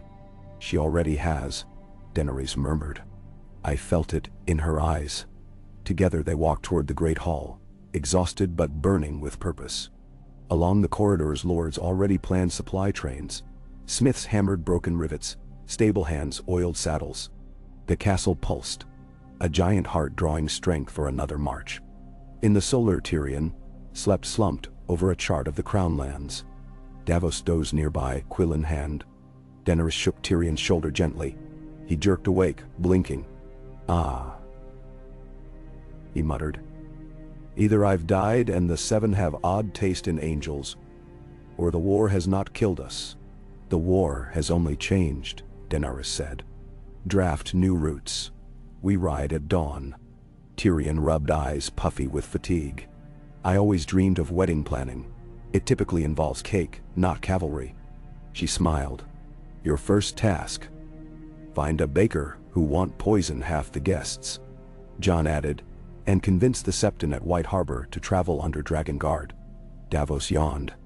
Give me 1 cask of ale and I'll fetch him tonight. At the hearth, Brienne entered, Pod at her heel. The Vale Knights asked to join your march, she reported to Jon. Lord Royce sent falcon feathers as token of consent. Then we accept, Jon replied. Brienne turned to Daenerys, eyes shining with quiet admiration. And the women of Tarth send pearls. They say each pearl is an oath kept. She offered a small velvet pouch. Daenerys opened it. Smooth iridescent spheres glimmered in the glow. She closed the pouch, tucking it near her heart. Then let us keep these oaths intact. Night fled. Dawn of the 5th day since victory over winter found banners whipping above Winterfell's towers. Direwolf and dragon entwined, stitched hastily by half-frozen fingers through the night. In the yard, Unsullied arrayed by 1,000 under ranks of spears, tipped not with dragon glass, but new forged steel. They're spears for men, not monsters. Dothraki checked horses, fitted new bells. Northmen strapped on boiled leather, still smelling of pine pitch. Free folk sharpened axes. Daenerys mounted Drogon in the yard's center. Jon mounted Rhaegal, wing patched with sailcloth emblazoned with a white sunburst. Karstark's gift. Grey Worm rode at the column's head upon a northern gelding, pale coat, a stark contrast to his dark armor. Tyrion climbed into a covered wagon stacked with maps and barrels of ink. Davos swung onto a shaggy Garen, muttering that ships were kinder than horses. Sansa, Bran, Arya, Brienne, Gendry, Manderley, Glover, Royce. They lined the battlements. Children perched on shoulders waved knitted dragons. Giants rumbled goodbyes. Tree creatures. Sap spent. Stood rooted in corners of the godswood. Silent guardians now eternal. The horn sounded. Gates groaned outward. The host passed under the arch. Snow melted in the shadow of dragon wings. A cheer rose, ragged but fierce, chasing them across the drawbridge. Outside the walls, Daenerys glanced back once. Winterfell's towers shone in the nascent sun, no longer fortress of last refuge but beacon. She felt Jon's gaze and met it across air rippling with wings. In that moment, the thousand wounds, the dead on pyres, the ashes in snow, they did not disappear, yet they seemed transmuted, forged into the chain that yoked these disparate peoples to one future. She turned south. Drogon roared, note bright, defiant. Rhaegal answered. Beneath, the army surged forward, banners snapping. Far ahead, unseen, the red roofs of King's Landing waited, and with them the last test of fire and blood. But for the first time since her brother's sword clanged against the ground of Pentos, Daenerys felt the path rise to meet her footsteps, rather than recede. She was not alone. She was not exile.